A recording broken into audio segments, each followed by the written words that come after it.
Boom. What's up, fam? Anthony Johnson here today, co-founder of the Redman Group, founder of 21 Studios, 21 Convention, 22 Convention, the Patriarch Convention, 21 University, and about 10,000 other things on the internet.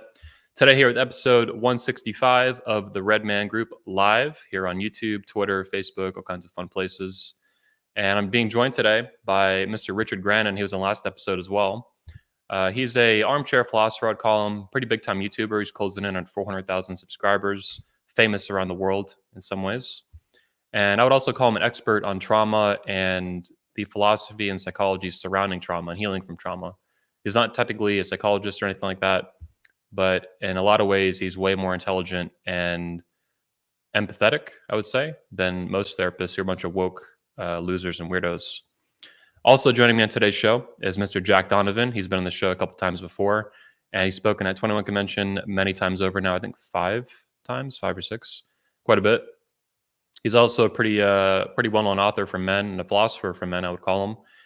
He's most well-known for The Way of Men, book you can get on Amazon, and his newest book, other books too, A More Complete Beast, Becoming a Barbarian, and actually several others.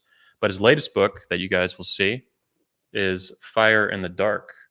He actually gave out a speech. We put out a speech a couple days ago, finally, from his latest appearance at the 21 Convention. Basically the same title, Fire in the Dark. The subtitle is a little bit different of the speech, but the speech is awesome. Just came out from 21 Convention on 21 Studios in beautiful 4K Ultra HD. Check it out. And Jack will be speaking again this year. So before I get into the actual show and bring them on, both of these men today, these beautiful, strong, beastly alpha males, will be speaking at 21 Convention this year. Richard's returning. He last spoke at our 21 Convention in Poland. And Jack Donovan, you also see there with a lightning weapon of the gods. I'm there, Coach Greg Adams, and many, many more. So you can go to the link in the description or 21studios.com to get tickets now. They're actually early bird, save $1,200, and you can bring a friend free, so the BOGO, and you can attend the awesome Patriarch Convention as well. That's another event we have going on at the same time. And we got virtual tickets, VIP, that come with hotel rooms, all kinds of good stuff. Check out the website, check out the speakers. It's going to be a super awesome time. When you attend our convention, we'll teach you how to be a badass with women, how to purge your inner beta male, how to become an alpha male, how to give women your ultra alpha male toxic masculinity, and all sorts of very awesome things. As funny as the marketing is, I'm extremely professional, as Jack has said a couple times over at this point, and many other speakers. Our events are super well done, and they are the best in the world for men of this type. So coming out to Orlando, Florida, October 14th through 17th. It's going to be fucking awesome, celebrating 16 years of 21 Studios and 21 Convention events. Now, without further ado, and the endless ad campaign, please help me welcome to the show Mr. Jack Donovan and Mr. Richard Grannon X.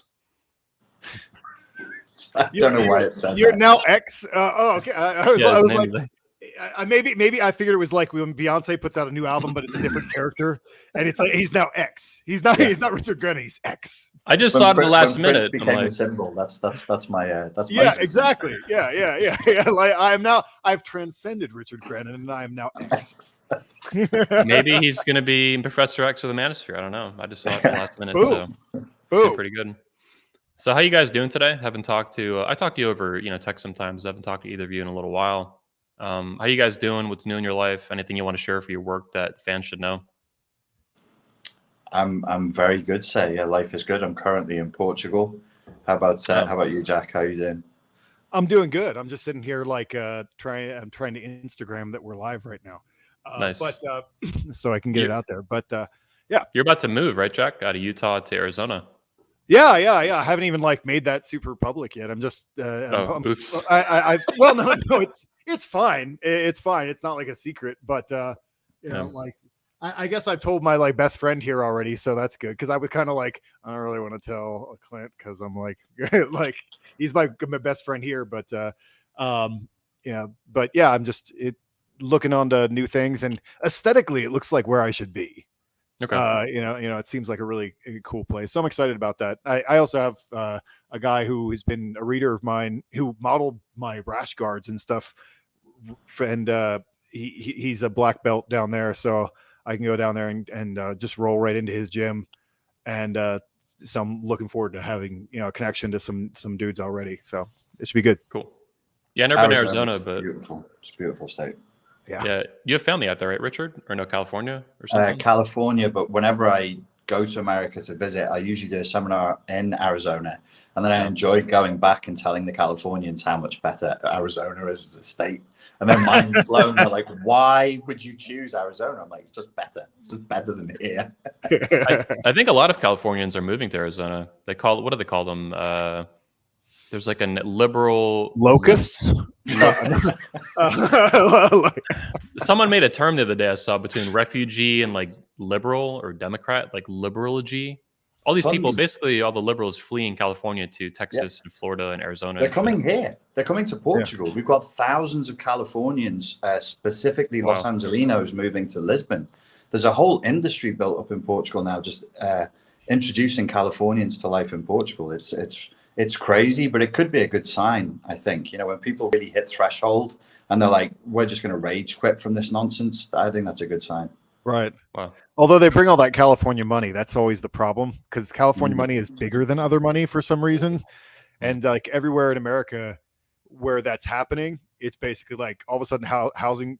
Like I know people who have money who are like trying to buy a house and they get outbid by $100,000. Yeah. Like just cash, like not even like loans, just cash. Here you go. California is crazy for cash, really. I mean, like if you've made it there, you just get more money than everybody else. Yeah. It's a lot of big money in California for sure. Damn. Well, we can let Jack do his Instagram thing real quick. I did. I hit it. Okay, you hit it. Yeah. I've done that plenty of times in the show. I'm like playing with my phone, like trying to retweet something, and I'm like, Yeah. I'm paying attention, guys. I'm not on my phone. Yep. But let me start. Let me start with Richard today. So, Richard, you know that Jack's work is heavily focused on basically masculinity, the history of masculinity cross-culturally, the mythology surrounding it between different religions and creeds and stuff. It's fucking awesome. Not to blow too much smoke up his ass, but I really, really admire the work that you do with it. But Richard, I want to ask you, in your view, what is the relationship between masculinity in a Jack Donovanian sense or otherwise and mental health? So masculinity and mental health, what is the relationship between the two? Yeah, great question. I mean, I'm going to talk about Jack in the third person, which is awkward. So I carry Jack around. So for the mental health issue, straight in. So I carry a sort of an archetypal Jack inside my head when I'm looking at certain situations, because I'm pretty familiar with his writing and his take on archetypes and symbols and masculinity as it pertains in the world. So I'll always look at stuff and go, okay, what is the most stripped down way of understanding symbolically what's going on here in terms of a masculine polarity? And there's a film recently, I don't know if you've seen it yet, Jack, The Northman. No, I haven't seen it yet. I recommend it because it's a good movie, but aesthetically, I think you're going to enjoy what they're trying to do. It's the same director as The Lighthouse. I don't know how successful it was, but as an effort to offer us like a pared down version of a sort of a primitive masculinity, a primal masculinity, right, that was still tribalistic, that was still mystical, that was still connected and had ceremonies and found meaning in that which could not be just dropped into that post-Enlightenment Western mechanical model. It's a good movie from that point of view, and I think you'll appreciate it.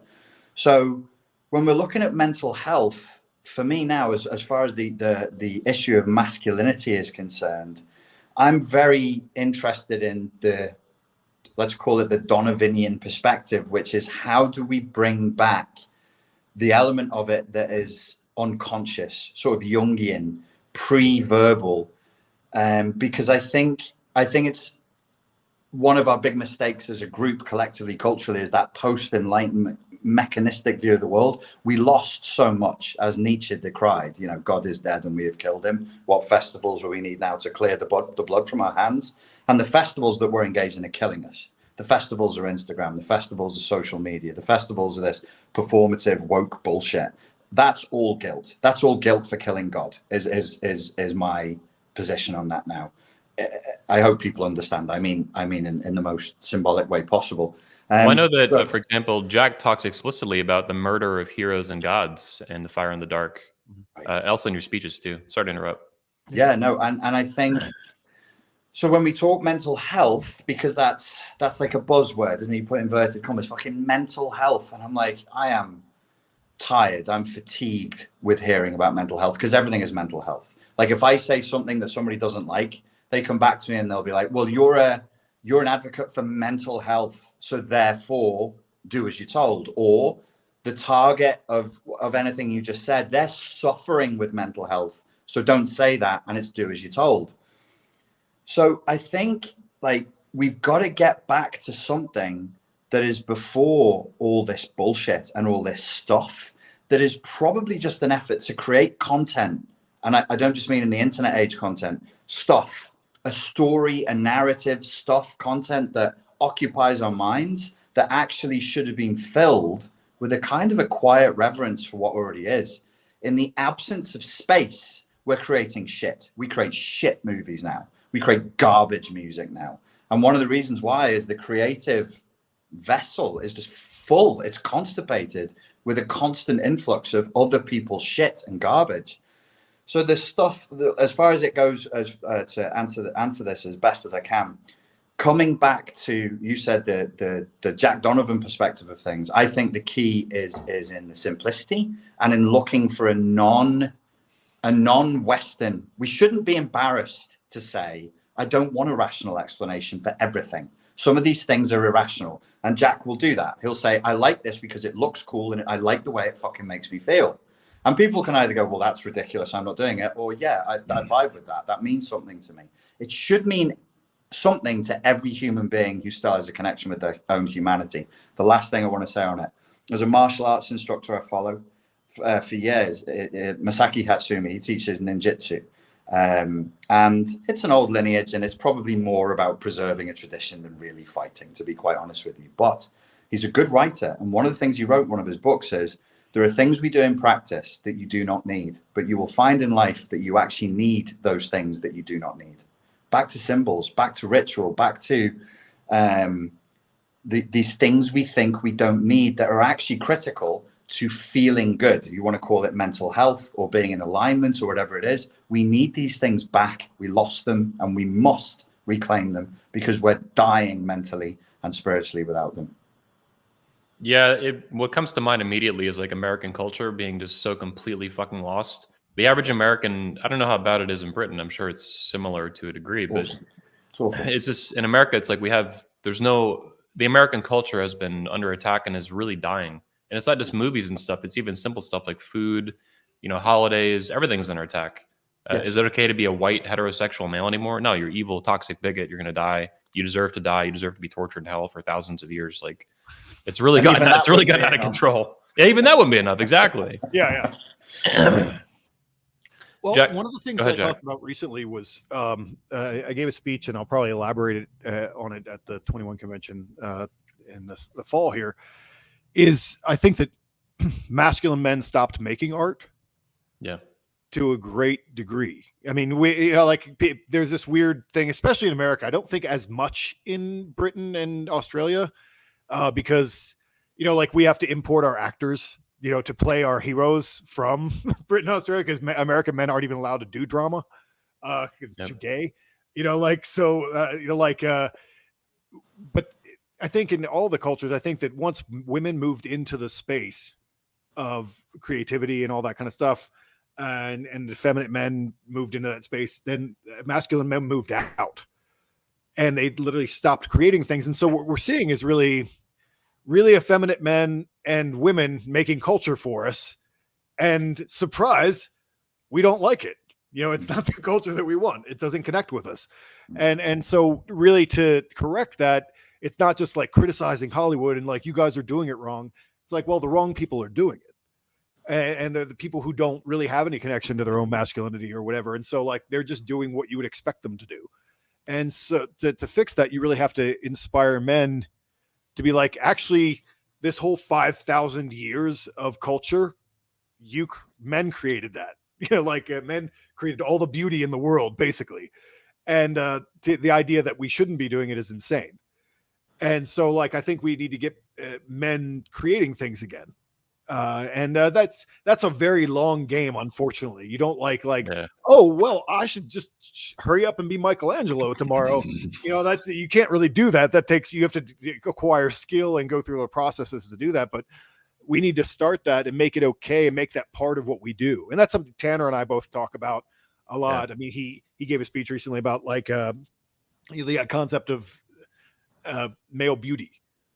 And like just everything that is beautiful is not necessarily something you want to have sex with. Is one of the points that he was making. He's like a tree can be beautiful, but it doesn't mean you want to have sex with it. And people get really confused about that. Like we can say like ideas of like this can be a beautiful thing. Like and you look back in the epics and so forth. They're like he was an incredibly handsome man. He was a beautiful man, and that's why everyone followed him. Like it was part of. Just acknowledging that was okay. And we got to a point where we can't acknowledge that. We can't make art. We can't do anything. And then we get mad that all the art is, effeminate garbage. And so we need to, I think reconnect with that. And like Richard was saying, like these, something that can't be explained in like a bullet point on Twitter as a scientific fact is still okay to connect with. Yeah. A beautiful idea is still okay to connect with. And it doesn't have to be like, whereas, you don't have to have Snopes guy come in and be like, well, there's really no verification for that. And there's 3 logical fallacies on that, we have to exist outside of that realm. Definitely. Well put. I've seen, speaking of Twitter, by the way, and Tanner, I've seen Tanner, I think, talking about this recently, past few weeks. We've basically sexualized everything that's beautiful or even should be beautiful or could be beautiful. Whether or not it is due to the woke garbage that we live in, the swimming really is a separate matter. But that's a really good point. And then also reminds me too, Tanner being a style guy, like men, the art and culture isn't just effeminate garbage. Even the way we dress is effeminate garbage. It's universal to the kind of environment we exist in right now. The matriarchy has taken over, and everything is just getting retarded and cancerous. Yeah. What the speech I gave was kind of like that because of a lot of the things that men who actually care about being masculine, they're in a retreat mode.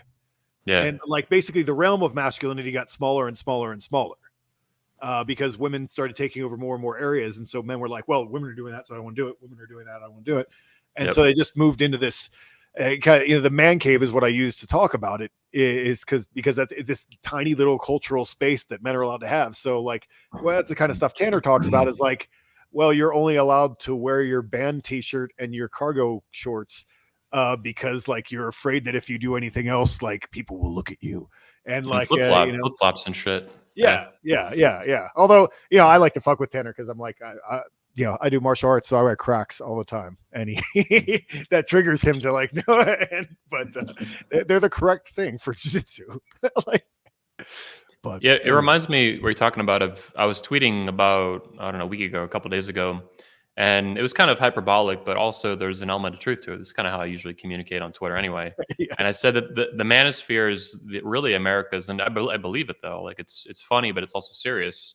The manosphere in a way is like America's last stand, last hope for masculinity, in my view, because it's still a dominantly by far male space. It's controlled by men. It's founded by men. It's led by men. It's been built by men. It's created on a daily basis by men.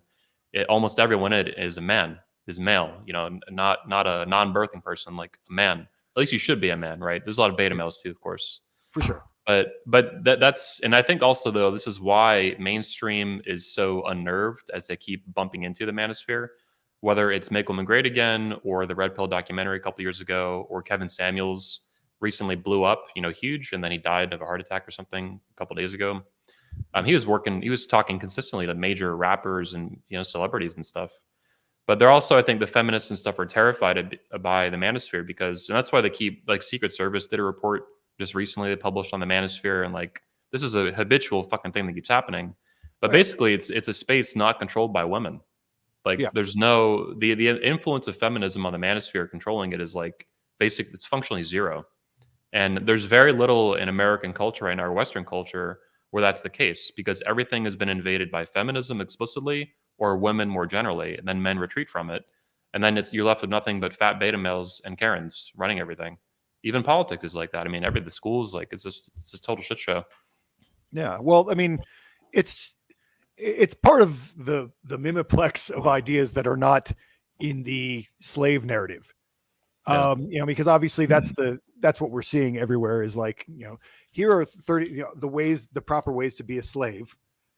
And, and that's obviously what's wanted. That's exactly what Richard mentioned a few minutes ago. Yeah. Here's how to be a slave.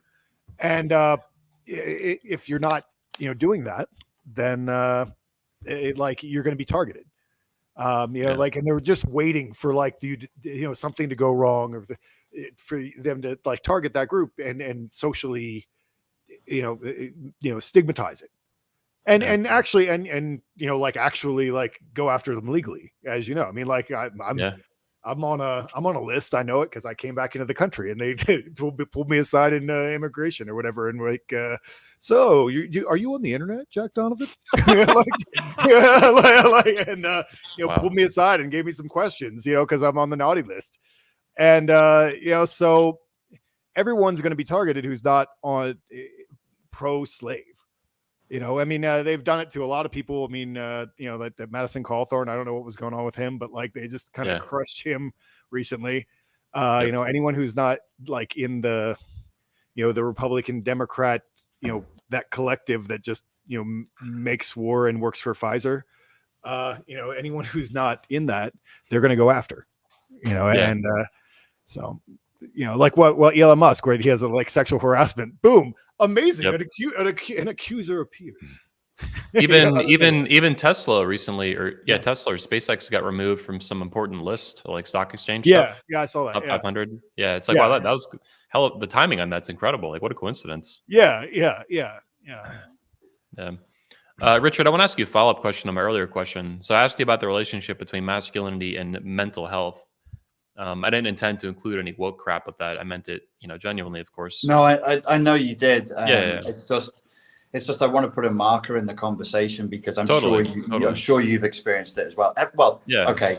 # mental health. I could have just said that. We all know what the fuck that means, and it's fucking so irritating. I like the way you framed it though as a bullying tactic. It's a way to put you back in your little slave box. Get back on the plantation, boy.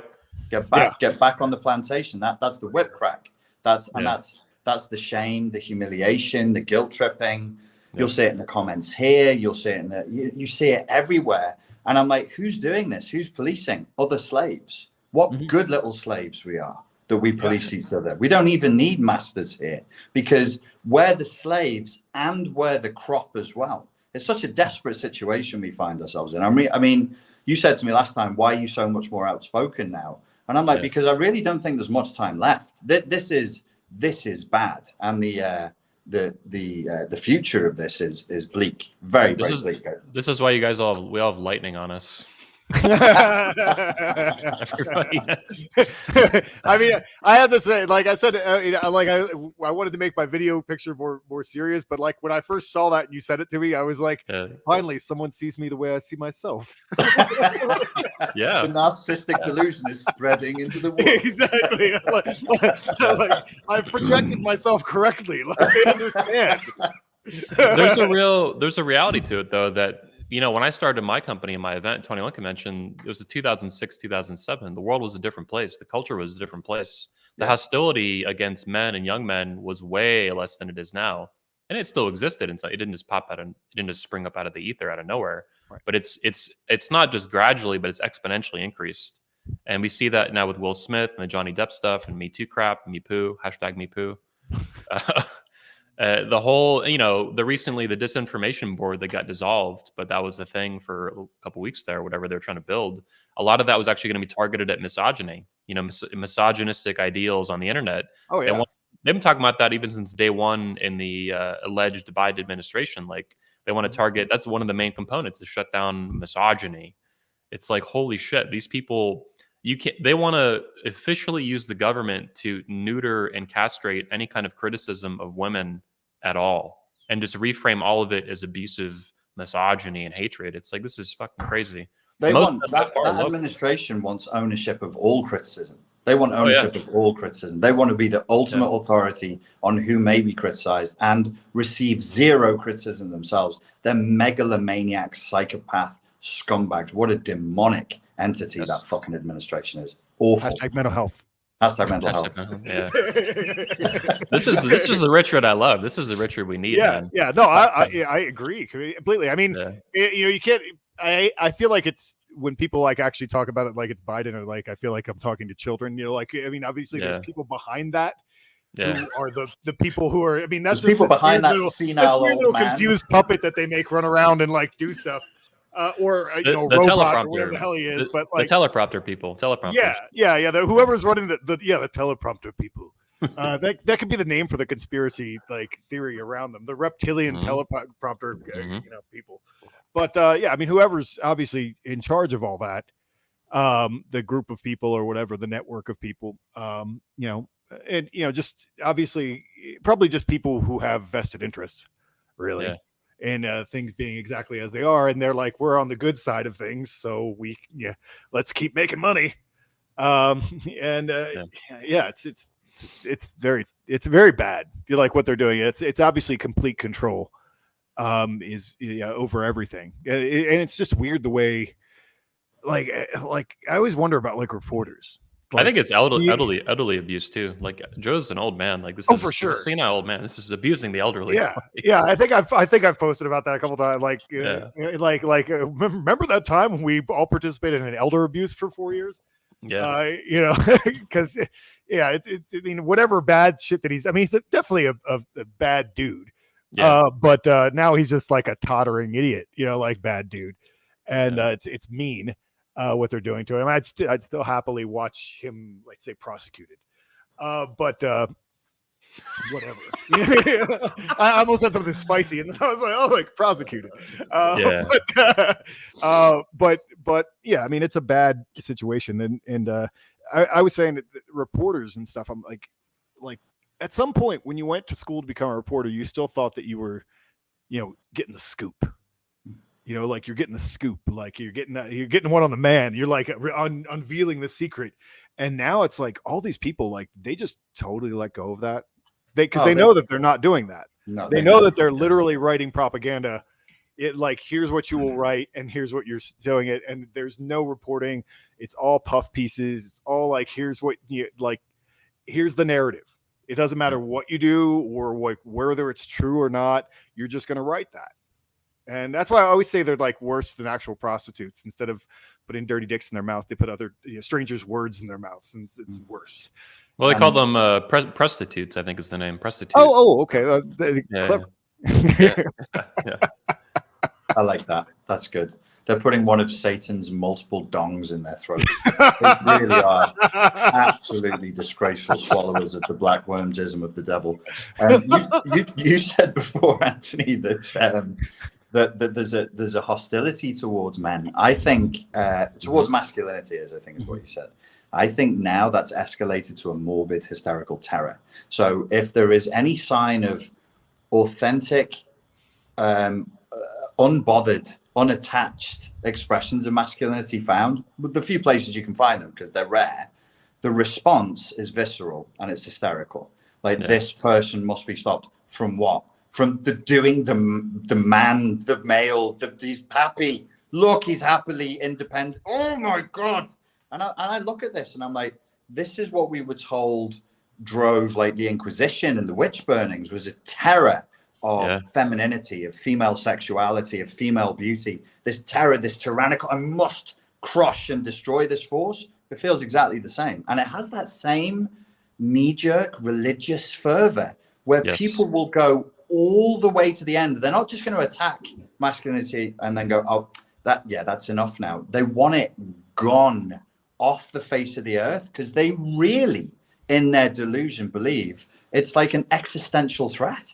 Yes. I'm like, you only exist because you were a sperm, you fucking nitwit, because of heterosexual union between a man and a woman. That's the only reason you exist. But no, we want rid of it. So I've come to the conclusion. I'm pretty pessimistic these days. This is essentially like a suicide cult. against humanity. They have suicidal ideation against humanity. They're so full of self-loathing, they've come to the conclusion that the world would just be better off without us. Yeah, I mean, it's definitely there. Well, there's the transhumanist element of it, which is a really big thing, which I've been aware of for a long time, but now it's just very in the present because, you know, that's the whole gender doesn't matter when we become computers. I feel is the telos of that. You know, like, because there are these people who like just live online basically, and they sit in their Cheeto dust with their, like, you know, whatever Mountain Dew Red Zone, and, you know, whatever, just do programming and computers and all that stuff. And yeah, gender and all those things really don't matter to them because they're just handles, and they can be whoever they want to be, and that's who they. I mean, they don't have the burden of proof of having to. And you see that with so many Anons, which I hammer on Anons so much. I'm like, because I run my mouth in life, I have consequences for that. And you know, like Anons I can say whatever I want, and then I can just change my mind and like become a different person. I'm like, I don't have that luxury, and that's not really what courage is. You know, I speak truth to power as an Anon doesn't mean anything. Yeah, you put your balls on the line, man. Like, you put your face, your name, like everything on the all line. Of us Your I future. mean, all of us do, because we're here and these are our faces. You know, like we can be targeted. We are human. We can be like smeared. We can be anything. And so, yeah, I mean, but these people, I mean, that they're more happy, or they think they're more happy in this online environment where they're just part of a computer, and they're like an anime character. You know, is they're or no, they're a Greek statue. They're Greek statue. Oh, Greek statue. Right? Yeah, I mean, the people I'm talking about are definitely Greek statues, but like, but yeah, I mean, the people who really want to change their gender and all that kind of stuff. I mean, you know, we're dealing with the statue guys who are in one camp of that, really, and then there's also the other camp, which is like they're just the people with, you know, like pillows of like, you know, animes and stuff like that, who just like, you know, like waifus or whatever. And those are the people who like, everything would be better if my consciousness was just uploaded, and I was just in the computer forever, and I wouldn't have this fat, disgusting body that I have to carry around to the grocery store to get my Cheetos. And, you know, like I could just have them. Well, I mean, I guess you just Uber X that now. You know, like, Instacart. You don't have to leave. You can just live in the computer, and that's the dream. That's the dream of these people. And I think that we're being run by these, to a certain extent, by these billionaires, who that's kind of was their dream too. I mean, don't you think like Bill Gates wants his you know, consciousness to be uploaded to the computer? I mean, he's been a nerd since he was a little kid. Of course he did. You know, like that's what these people want, and they want to transcend humanity. And, you know, like, go ahead. Are you saying that people who fundamentally failed at life are demanding that we all join them in their retreat from reality because it's too painful for them to deal with, and we have to go with them? Is that what you're saying? I feel like that might be what I was getting at. Yes, exactly. Yeah, I mean, well, I mean, that's something I've said recently, like a bunch of times, is like, you know, like the whole toxic masculinity thing is like, the real toxic people are the people who need the whole world to change so that they can feel better. Mm-hmm. Yep. We're not really like, oh, well, I am upset with the fact that there are dudes. I was talking to a friend about a mutual acquaintance the other day, and he's just one of these dudes who's always been kind of a gimp. You know, he's kind of a, you know, like just physically not, you know, like competent, just not competent physically. And you can do work to change that. I mean, you're not going to change into Chad Thundercock no matter what you do, really, if you depending genetically where you're at, you know. But, you know, you can make strides in that and work on it. But the tendency of guys like that is to lash out against the jocks or whatever, you know, like they have these daddy issues with these guys, and they want to lash out at them because they feel it's so obvious that they feel you know, insignificant compared to them. Like it's all about insecurity. But, you know, these people tend to be very, very smart. You know, this particular guy we were talking about is very articulate, and he'll do whatever he can to use all his like intellectual powers to snipe at this other guy, you know, and rather than working on himself and realizing like, hey, this is just one side of my personality that I need to bring up to match the smart side. You know, they just want to kill that guy. So I think so many of these people that we're dealing with, whether it's the, you know, blue-haired lesbian, you know, trans person or whatever, Vegan. or vegan, like the or the regular, just like nerdy dude, they have this big chip on their shoulder about men because men are a threat to them and make them feel bad. And if there was no Chad Thundercock or whatever, then we would all be fine.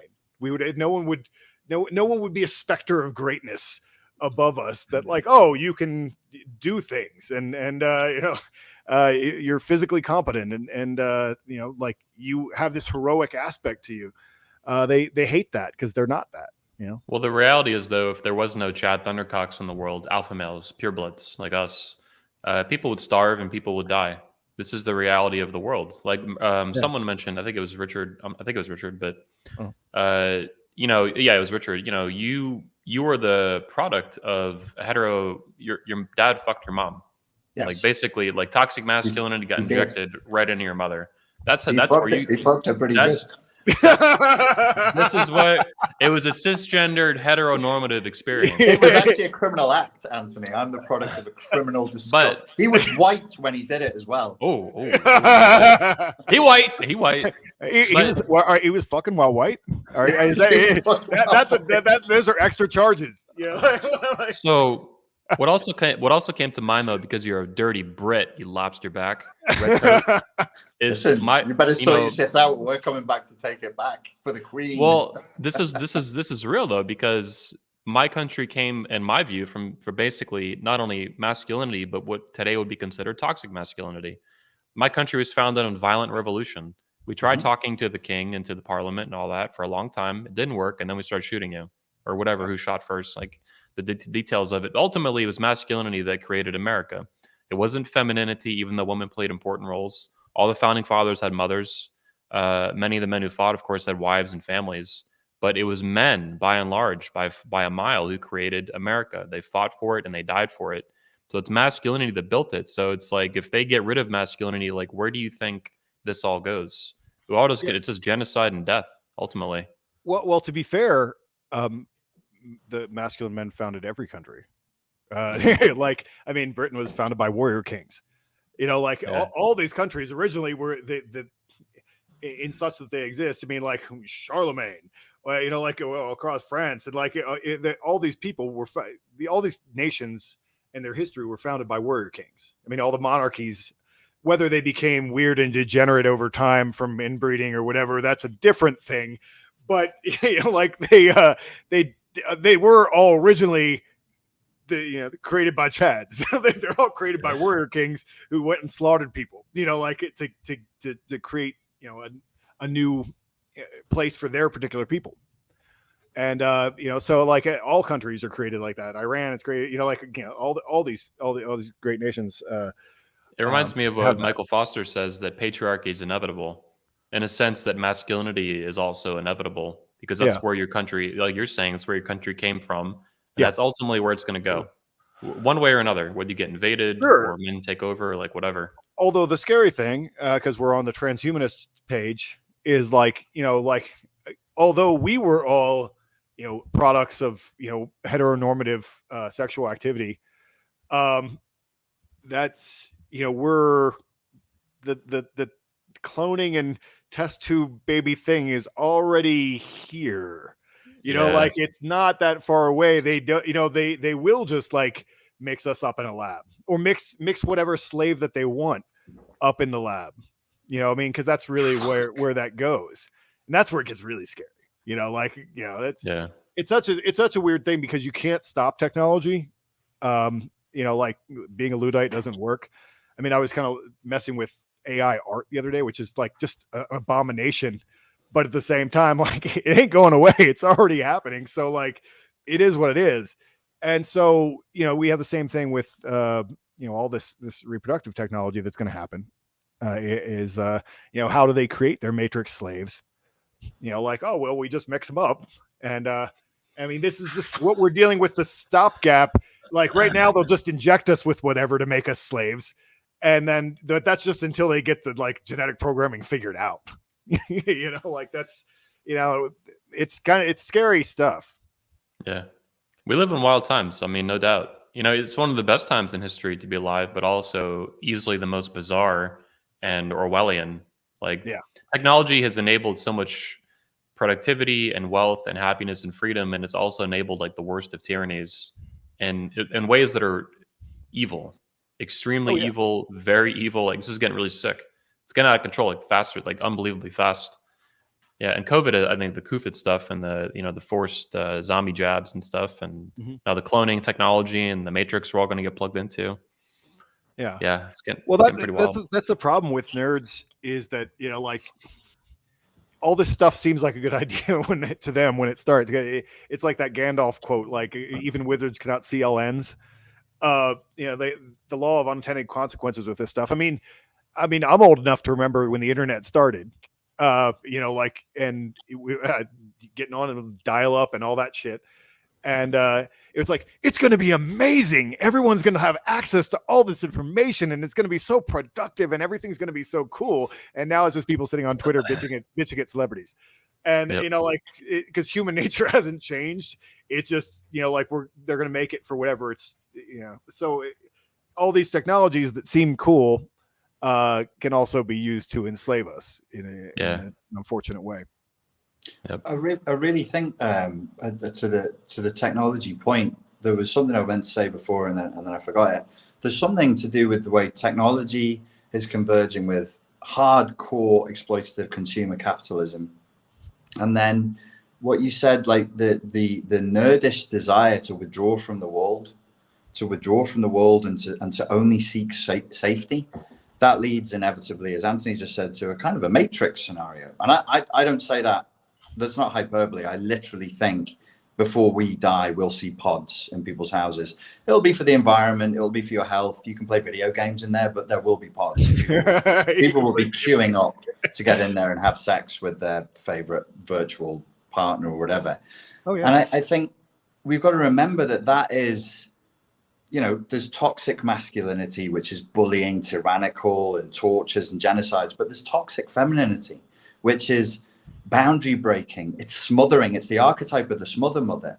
The matrix is a word that means womb. These pods are a womb. And it's a way of, masculinity is yang. It goes out into the light. Absolutely. And femininity is yin. It withdraws into the dark. You need both. You need balance. They can both be good. They can be noble. They can both be bad and toxic. This movement towards in and safety is bad. This is toxic femininity. This is the archetype of the smother mother taking over the entire culture. And so when we're saying the only route out is masculinity, I think it's worth just putting that point there, because we as individuals, not as a collective, we'll be individuals as part of a collective, but an individual level, we must go out. We must take risk. We must be in the cold air and go out and do things where you'll pick up scars and you'll get bumped and you might lose an eye or whatever it is, because at the other end of that polarity is a little pod, a little cave that you stay inside of and you're completely safe. So it's that movement away from psychologizing everything, from having safety be the top priority, having fairness being a top priority. Not that safety and fairness aren't good, but they can't be the primal values of a culture that hopes to expand. When safety and fairness are the top priorities of culture, that culture will recede. It has to go into recession. It can't expand like that. Just wanted to get that off my chest. Yeah, no, absolutely. I mean, it kind of brings you back to the psychological symbolism of all that. With becoming a man is always an escape. It's a differentiation from the womb. Everything that has to do with becoming a man is about differentiating yourself from this thing that you came from. Yeah. Going out into the world, like you were saying, you're going out. You have to go. We literally have to go out to become men. We can't stay in the safe space, because the ultimate safe space is death, really. But the ultimate safe space beyond that is the womb, and that's like pre-life, and so that's where everything you're in the womb and you're in the mother, and whereas women are always kind of attached to that because that's kind of part of them. The big psychological thing for men has always been oh, I have to differentiate myself from that. How am I different from that? And go out and find that, and by taking action and so forth. But if the pods, that you're talking about are really just, like you said, wombs, that they're let me stay in mommy zone for forever. And that's really, yeah, it's really sad state, but that's obviously this death cult, like kind of you're saying. I mean, if I can dunk on Christianity for a second, like you first, Jack. I'll stand right yeah, I know you. we're the triumvirate of doing that. But I mean, I really think that what we're dealing with is just woke 2.0. I think Christianity generally I think of as woke 1.0, in the sense of you had all these tribal cultures throughout Europe, and they were all different. Like they were all at war with each other all the time. They all had their own gods and their own like things, and they were all in different different moral perspectives and whatever.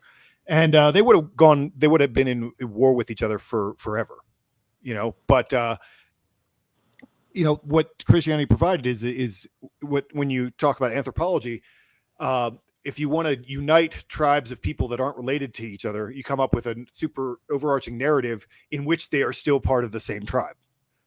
And you make them related to each other in a different way. So you do we're all children of God. And like so we're all children of the same God. And so like by having that, you can unify these other tribes, because see, we're all the same. We all came from Adam and Eve. We all came to the same place. So it's this narrative that makes us all one. And that's been really good for civilization in the sense that like, because otherwise you would have tribes of like 300 to like a few thousand people, like just warring with each other forever across Europe. And, but if we're all one, we're all part of, the Lord's kingdom. We can all be, we could all be in the same society. But, with the Nietzschean death of God, as you brought up earlier, the idea and really Protestantism, because really that's when that all broke apart, was, the Catholic Church, they had a lock on it, that we had a lock on truth. This is what truth is. And this is where it comes from. But that breaks apart, and that broke apart with Martin Luther or whatever. Then it starts to fragment. And we've seen this big fragmenting process to the point where, the Nietzschean thing of God is dead, because no one can agree on who God is anymore or what he believes. And that's really what Nietzsche meant. Yeah, Christians get super triggered by Nietzsche, but really he's just like, no one can even, the lack of consensus is what happened. And so there's been this big lack of consensus, whatever. And woke 2.0, which is the woke culture that we're doing with now, is like, no, we're all one again. Everything is, that's why it's so religious. You have to be on the same page and say the same thing and repeat the words. And like, we're all part of the same culture, and it's bringing us all back into like the fold again. And, the masculinity thing is obviously not on that page, because that's a problem, because it's independent. Well, the irony is too, that these people think, they often claim they're atheists and stuff, but really this is that feminism and woke and whatever is their religion.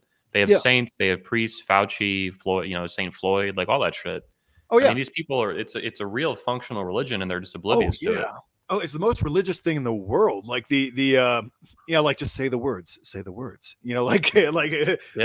the words, because so many of these things. I mean, when people make their something like articles of faith or whatever, like say like those signs that say like, we believe in science and that genders are all valued, all those political signs that they have, that's a list of articles of faith. Yeah. This is what we believe. Well, here's what's over amazing. And over again until you really believe it, It's almost like if I can make up a term, like a super religion, because it not only is a religion for them and this new thing that they can all attach to, if they were atheist or secular or whatever, it's even invaded religions like Christianity, all the denominations, even the Mormons have feminists. The Mormons have feminists, the Catholics have feminists, the Protestants have feminists. I don't know if you've seen, but there's been a lot of pushback against the Patriarch Convention this year, a lot, way more than usual. It's like the fourth year we're doing it.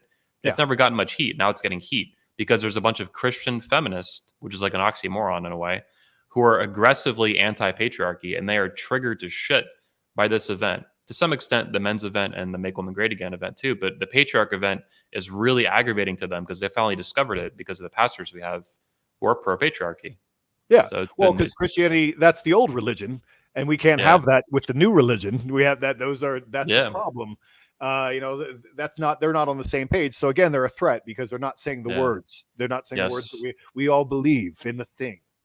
Yeah, we're saying the opposite words. Like the page has like "dominate your wife, dominate life" kind of shit on it, and they're, they're just like, so mad. I really described it to the speakers yesterday in one of our chats. I was like, I feel like the events this year, what I did, and this is just me being me, like usual. It's also really useful. I feel like because as a kid, you guys might have done this too. Like you shove M80s in a mailbox and run away when you're like 8 years old.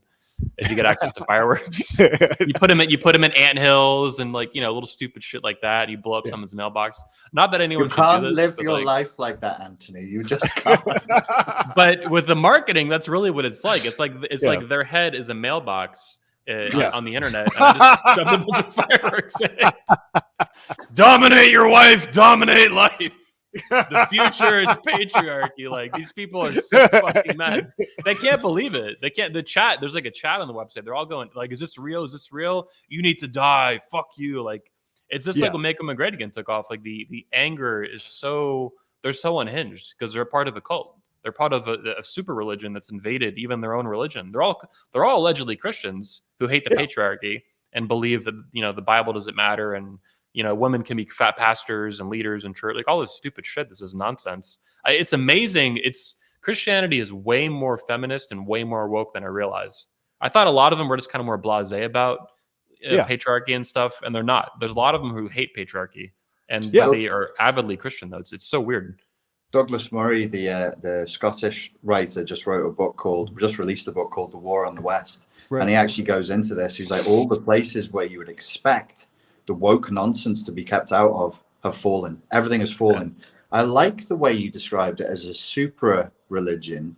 And then Jack reflected back to something that was along the lines of the supra religion has to then supersede your religion. So you can kind of be a Christian, but you have to make quite a lot of consents. You have to make a lot of allowances. I'm still Christian, but you have to be a slave. You have to be a slave to the ideology. You may have your religion as long as you also worship the gods of Rome. Like you may keep that in your little pocket, but the better gods are the gods of Rome, and you have to genuflect to them first. Yeah. So on the altar, empires expand. Your gods are smaller and they're down on this shelf, but the big god, he goes on the big shelf. And exactly. Yeah, and the big god is an obese worm person, like with a septum piercing. Yeah, exactly, 100%. Yeah, it has to have a septum piercing in case they need to be led away like a bull. Jack, you brought up Christianity a couple minutes ago. I pulled up. I think this is the post you put out probably a month or two ago. On March 23rd, and you kind of discussed religions and Christianity. I think, and this is the right post. You're at the temple of the sun, apparently. Yeah. But can you talk to me a little bit more about this post, your beliefs on religions, and in particular, I think you mentioned like there's a lot of guys in the Manosphere who, and I love this post. Like I thought it hit the nail on the head. But they talk a lot about Stoic philosophy, and they use all these Greek statues as their avatars and pictures all the time. But then it's kind of like this, in my opinion, like a bait and switch to Christianity. It's like look at Perseus and Hercules and being a badass, and then be Christian. It's like, man, wait, what? Like that? How is that connected? So, can you talk more about this post and your views here? I mean, it'd be hard to pinpoint that because there were a couple that I did like that, but there is a bait and switch going on because it's become a trendy thing. Like everybody's going to in the Manosphere or whatever in the men's movement. It's become a trendy thing to like, now Jesus is going to come save us, and he can bench press all your sins. And there's been Orthodox Chad. Yeah, exactly. There's been all that, and it's just a trend. I've been around long enough to see this go through twice. I even talked to an Orthodox priest recently, and he was like, "Oh yeah, we call them Ortho Bros because every few years there's a wave who they think that's the way. It's the most unwoke Christianity left, and so they all convert to Orthodoxy, and then they realize that it's still Jesus, and it's still like all the things that they really don't even believe in Jesus. They're just like, I want to do the thing that makes feminists mad, and that's orthodoxy. So and I've just seen a lot of people who obviously, in Christianity, I mean, if I'm going to dunk again, I mean, it is a multi-level marketing thing in the sense of like, not only do you have to have your soul saved, but you have to go help save other souls then. and it goes down the line, and you get like God points for like doing that. And so like there's a lot of people feel that it's their mission to convert other people. And so they continue to do that, and they can fulfill their mission by then converting all these guys. But the thing is, in Western culture, the sad truth of it is, and that's kind of what I was talking about, I think, in that post of the bait and switch, is that, well, all the depictions of Jesus look exactly like the dude that you hate who goes to Coachella. It's like, that guy is definitely a vegan, and he is definitely a feminist. And it's like, you've talked to that guy, you know what you've seen the guy, and he's like, I know that guy smokes pot, and he is the kind of, figure of the archetype of progressive male. And so they don't lead with that, because it would be repulsive to dudes like, fuck that guy, I hate that guy. That's why I'm in this movement, is because I hate that guy. And so they lead with like, pictures of nude pagan gods. And I'm like, well, that's not really fair. That's not really what you're selling, is it? You also mentioned, though, that Christianity does have more masculine heroes, but they don't even use Sure. them. And mythology and these tale, or what do you call them? I mean, I always like to say, and like, also, this doesn't shit on Christian men, because I think that like there isn't a religion that makes you more masculine necessarily. There are, I think, more masculine religions, but I mean, you can go and find a Muslim who's like just as terrifyingly masculine. You can go find a Buddhist that's terrifyingly masculine. You can find all these, because dudes are dudes at the end of the day, and they're just going to pick a frame. And Christianity is the dominant frame in America. So if you're going to be a dude and have a religion, it's going to be Christianity probably. And so then you're going to sign up to that. And then they just go about their lives continuing to be dudes. So it's not like masculine, Christian men are not masculine, because there are tons of Christian men who could kick my ass 100%. But tons of terrifyingly masculine Christian men. But that's just their frame is that particular. And so they bend it around and whatever, they make it in a way that it can be heroic for them. And so, that, like you're saying, there've been heroes of, obviously, the Dusvold or whatever, like the Crusader meme kind of deal. Like, obviously there've been tons of, obviously the last few thousand years have been Christian. And so all the heroes have been Christian. So like, I mean, they have all these guys, but yeah, it is a weird thing. Like, why are you putting nude pagan gods as you're in a religion that's kind of prudish and doesn't really, it just doesn't make any sense to me. I don't like it either, because it's, if they're overt and above board with it, like a Michael Foster and stuff, I really don't mind. Like, it's cool. Michael Foster is a very masculine dude, is a good example. He's not the only one, but he's a great example of it. Yeah. And he's very open and blunt about what he believes, and I love that. I respect it. Sure, it's masculine. It's a masculine way to live, and then it's specific to his belief system and his religion that he adopted. It's when the guys become subversive and covert and sneaky about what they do, and that's a lot of the Anon accounts with the Greek statues, and even some of the guys who are not anonymous. And it's like, this is not masculine. It's not manly, and it's shady, and it's retarded, and I don't like you. Yeah, that's where I'm at with it. Yeah, someone like Michael Foster. I mean, like, I believe what I believe, and here we're going to tell you about it. If you care to listen, I will definitely tell you about it. But that's fine. I mean, like, everybody's going to have their frame, like I said, like, and that's a valid frame, and it's working out for him, and he's being productive in life and whatever, and has a big family, and that's good. Yeah. And it's honest and it's straightforward. And I just spoke at a thing with John Lavelle. He's a former Army Ranger, and he is very Jesus forward. But he's just the very masculine dude, and that's his frame. And so that's fine, and it's very upfront and straightforward. And those guys, what is good about them is that they lead by example. They're not leading with the picture of Jesus or the nude pagan statues or whatever. They're leading with like, hey, I'm a masculine man. I'm successful in what I'm doing. I'm also Christian. Would you like to be Christian too? Wouldn't you like to be Christian too? It's working for me. And that's honest and decent and whatever. I mean, like, well, that's like a Ryan Mickler and a Tanner Guzzi. They lead by example. They like, here's what I did. I made this family. I built this business. I did this. I did that. It's action first. That's what we should all be doing. I mean, like, all leaders should really lead by example. Like, if you want to, like, sign on to my thing because I've done pretty well with it. And there's validity to that. And I think that that's why I said I think that obviously I'll dunk on Christianity because I'm not a Christian, but and they'll dunk on me, because they're not me. So and that's fine, and that's just how men are. We're all going to be on different teams, but I think that obviously the bigger threat is obviously the masculinity, and the slave cult and whatever, and we're all against that. Yeah. And so we can have our own like little difference of opinions about the metaphysical things. Yeah. But at the end of the day, I mean, like we're all on the same page in that regard. Like we're all going to the gulag on the same train.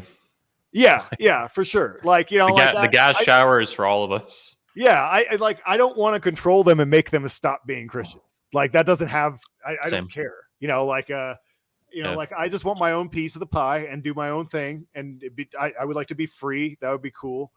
And that's. I mean, like that's all I really want. Like let me explore my own ideas and do my own thing. And you can disagree with them, but we, like as long as I'm allowed to do them, that's like a very American idea, I guess. Yeah. I mean, religious freedom is cornerstone to how the country and why the country was founded.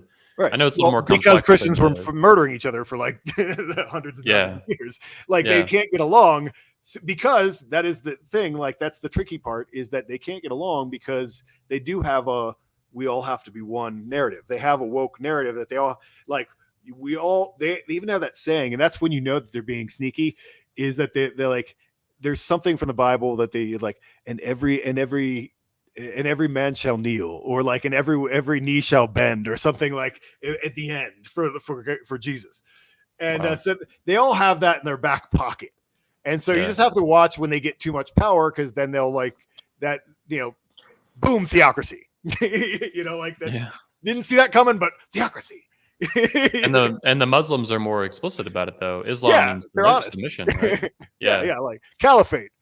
we said it. We want it. Like that's what we're doing. Damn. Yeah, there's a lot of merit and a lot of power to being very explicit. That's why one of the reasons I write the way I do on the internet and talk the way I do sometimes. There's power to it. Like, what do I want? I want all politicians to the left of George Washington and Thomas Jefferson out of office as soon as possible. All of them. I'm not playing. Yeah. And that's what I think needs to happen in America. And I don't care actually very much about this left-right paradigm. That to me is what America was founded as. That's what it should be about. And we need to get back to that and then advance it forward as quickly as possible. None of this fucking compromise, play nice. I'm going to tone down my rhetoric for the general public to get elected. All this bullshit. That's one of the reasons I love Trump. Is he's a moderate at best, but he had this attitude of being, they called him an extremist, even though he's a moderate. But like, he wanted to push the country in this direction, I feel. And a lot of the MAGA people are like that, the genuine ones anyway. The men, the Ian Smiths, for example. I could care less about the women, the soccer moms. Yeah. But the Ian Smiths and maybe like a Matt Gaetz and a Rand Paul and people like that, people that really love America.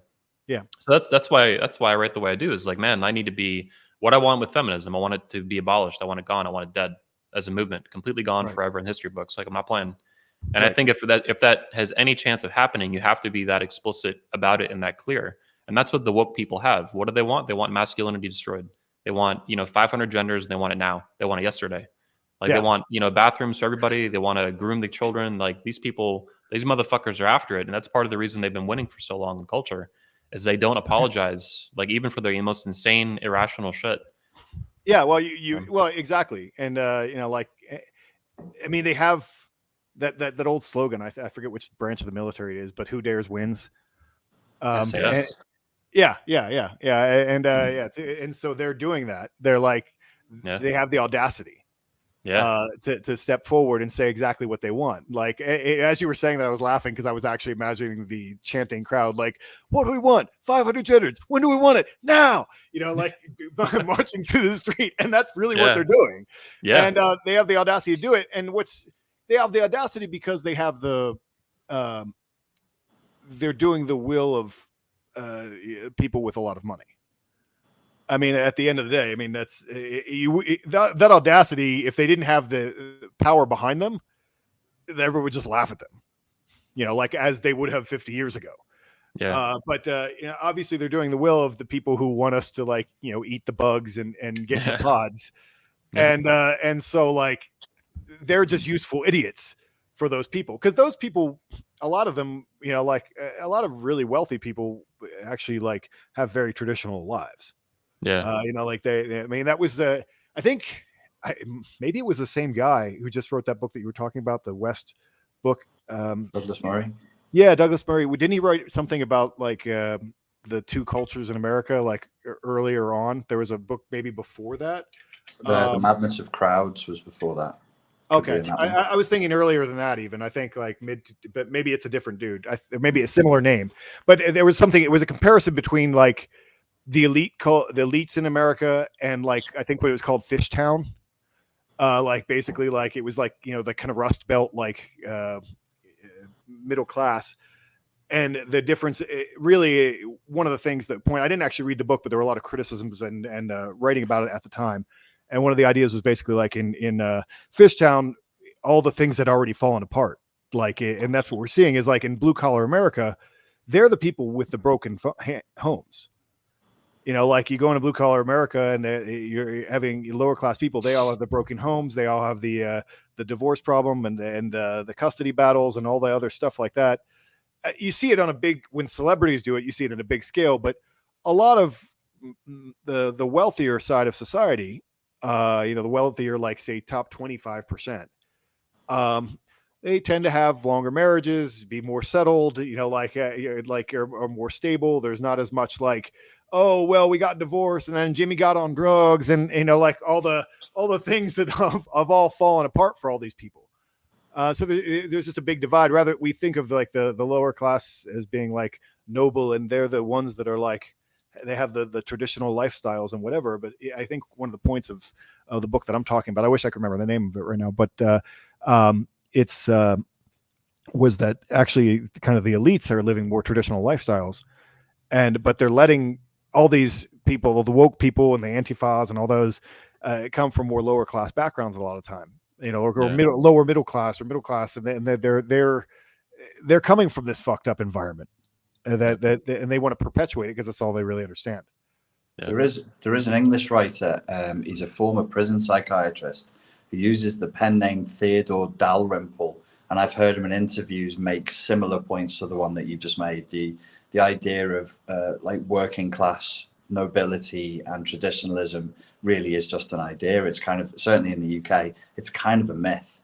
As you said, the more traditional lifestyles, that would be for people who have the money and who can afford it. Certainly in my area, like in the Northwest, at the poorer end of the Northwest of the UK, the poorer end of the spectrum, people are not living anything like what you would when you say traditional lifestyles. I know what you mean. Nothing like. I mean, well, I won't go into it because God knows it'll take us off in a whole other direction. But yes, I hear what you're saying. 100%. I did look it up in the book I was talking about. The reason why I thought it was Murray because it was Charles Murray was the author, and so I thought they were the same because it's a very similar thread of thought. But then I've seen that guy and he seems very young to be. This book came out in 2012. It was called Coming Apart. And it was basically about the two different segments of society that are happening in America with the wealth divide. That's getting bigger and bigger and bigger and bigger. And so you'll have like all the people in working class are just like, kind of living trash lives, like it's almost like feudal, like, England or whatever, like back in the day, like all the fishwives and like the, the gutter snipes and so forth with their like, and they have this kind of like garbage culture. And then you have the elites have their culture. One of the things I thought was interesting about Britain that a friend told me that's very different from America is that although it's becoming the same, is hunting culture. Like hunting culture in Britain is upper class. Oh yes. Like in America, like most of hunting culture is like in the South, it's dudes like going out and getting deer and whatever. It's like whatever, like Duck Dynasty and it's all that. But in Britain, because it's the king's land, it's the nobility are the only people allowed to hunt. And that's actually becoming a little bit more and more true. That's kind of why I've never gotten super into hunting, not because I don't think it would be cool. I went out on a pig hunt recently, and I think I shot a pig in the jaw. I didn't actually get it. But there's, like with the licensing and all the things that you have to do in a lot of places in America, it's a rich man's hobby. Like there are thousands and thousands and thousands of dollars you have to do to go hunting. Whereas like early in America, it was very much a pioneer thing. It's like Bobby and his gun go out and get a deer, and that was normal. But now it's become, there's a lot of licensing, there's a lot of fees, there's all kinds of things. You have to be in a lottery system in all the West, really. And not the South is a little different, but in all the American West, it's like there are dudes who wait years to get their elk tag. Like they're gathering points and all this kind of stuff to get that one tag that they can go out hunting that one time for that one animal, and so it's becoming the same thing. And it's just, I didn't realize that about Britain until like a British reader of mine described it. He's like, yeah, hunting's like an upper class thing. Like nobody does that. Like here, it's just for toffs. It's just for toffs. Yeah. Anthony, do you even bother with hunting licenses down in Florida, or did you guys just go? They just go to wrestle gators. You just go with a hammer. Yeah, probably. I've actually never been hunting. I've been fishing my whole life, and there is a fishing license in Florida.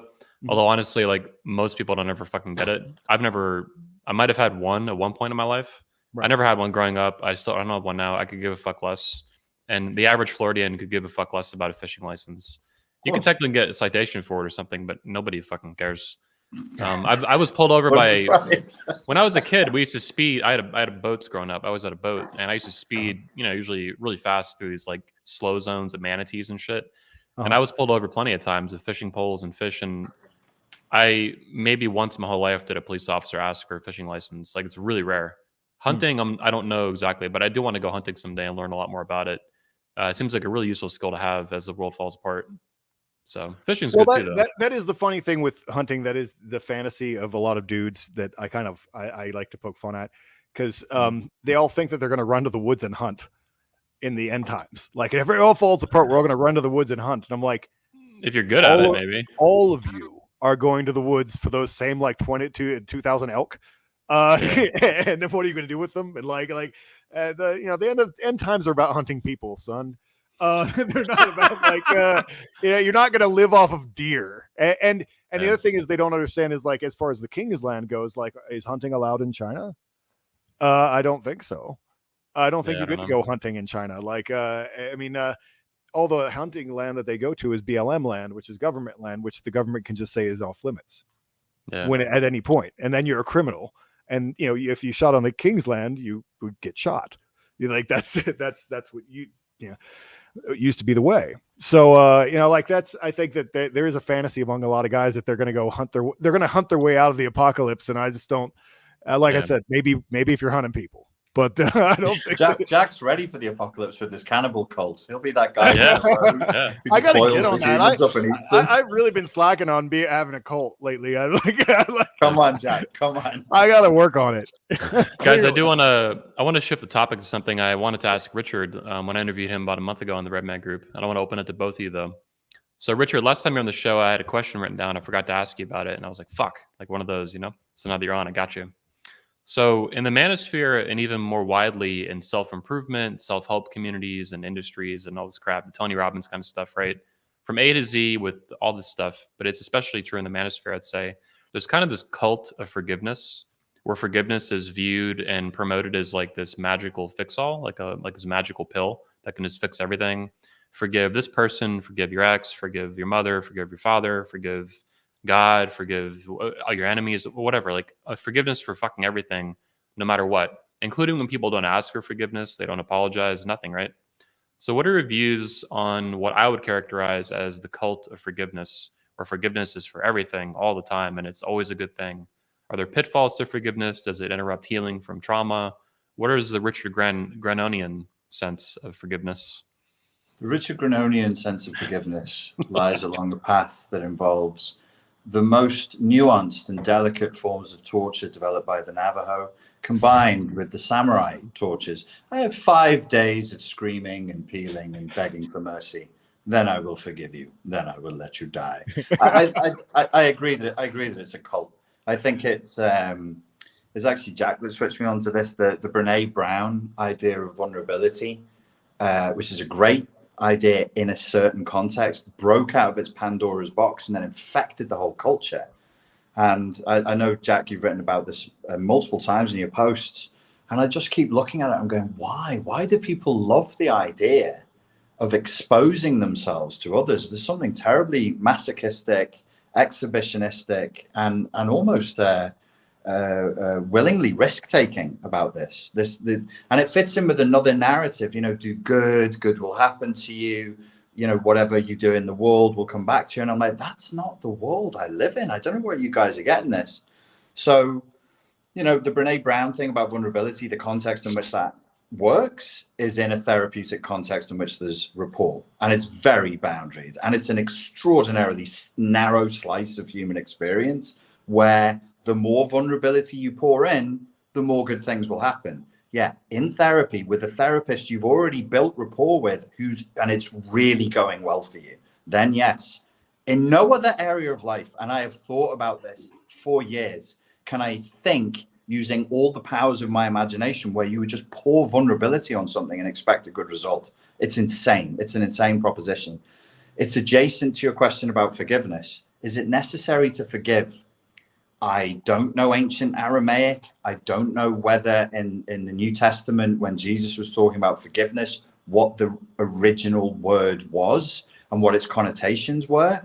If it meant, because obviously it changes in translation, if it meant a letting go of or an exorcism of a demon, fine. Because if you carry the resentment to your father, your mother, someone who did something, but then that hurts. Like it's a poison that corrupts you. And if we're talking forgiveness as a letting go or an excision or a removal, an excision, fine. But the forgiveness, I know what you're talking about. You're talking about more of a Christian sense of forgiveness where you sort of turn the other cheek. I was going to say, I would think a lot of this came as influence. It's like trickle down. You've heard of trickle down economics. It's like trickle down religion into wider philosophy. And the average person is just oblivious to where this came from. Yeah, I actually think it's as dangerous as the cult of vulnerability. I mean, in a certain sense, I can think like, if you've really done the work and you really have therapeutically moved on, which means that you are now a different person. Sorry, folks, like you must die and be born anew and you must live a life of a new person, then yeah, but you wouldn't need to tell that person forgive because they just naturally, spontaneously would, sorry to be so coarse, they'd shit the experience out. A lot of non-forgiveness and resentment is a kind of psychological constipation. They can't shit it out. But you would, if you truly grieved, if you died to the past and were born again. And I said, remember what fucking Sally said to you at the dance when you were 15? You just go, you know, try and make me feel bad. I can't access that anymore because I'm not there anymore. Mm-hmm. So I think there's something perverse. Like you're kind of implying by saying you must forgive that also you can't. So you're saying you're putting the person on double bind. You just use the word get over it. You just use the word must, and I'm glad you used that because that's how it's similar in a way to the woke cult. The woke cult is much bigger and more dangerous, I would think. But you're opening a door there. Go on, mate. The cult of forgiveness, they mandate forgiveness. It's like this creed and it's like a tenet, and you have to do it. Say the words, forgive your mother, forgive whoever the fuck. Like it's bullying is what it is philosophically or intellectually. I guess it's interesting that you fixated on the words you must. So I used to have a Bosnian girlfriend and I got on very, very well with her family. And in broken English and the little bits of Bosnian that I learned, we would talk about their time living under Tito, under full-blown socialism. And they would say, you know, they would laugh and they would smile and they say it wasn't all bad. And, you know, we had our freedoms. And then they would jokingly say to me, in Bosnian, it said, ti moraš, it means you must. And whenever there was an injunction in society, their culture they grew up in, where you simply couldn't say no, it was ti moraš. Why are we doing this? Ti moraš. Why do we do this on a fucking Wednesday night? Ti moraš. And it became something that was inculcated in them. So anything that was unfair in life, that was just an injunction from on high, from a socialist, totalitarian, militaristic state. Yes, okay, we all know in the comments, you fucking smart asses, it wasn't as bad in Yugoslavia as it was, say, in Russia. But Tito was the dictator of Yugoslavia, right? Correct. Yeah, he unified the ethnic groups in Yugoslavia. 10 years after he died, it erupted into gulags, genocide, rape, chaos, and hell on earth. And by all accounts, there are Yugo nostalgics from the area, Croatians, Serbians, Bosnians, Montenegrins. I've met them, and they do say it really wasn't that bad, but there were freedoms that they just didn't have. We can't say to each other, the point I'm meandering towards, sorry, that we can't say to each other as adults, I can't say to you, Anthony, you must. That's insane.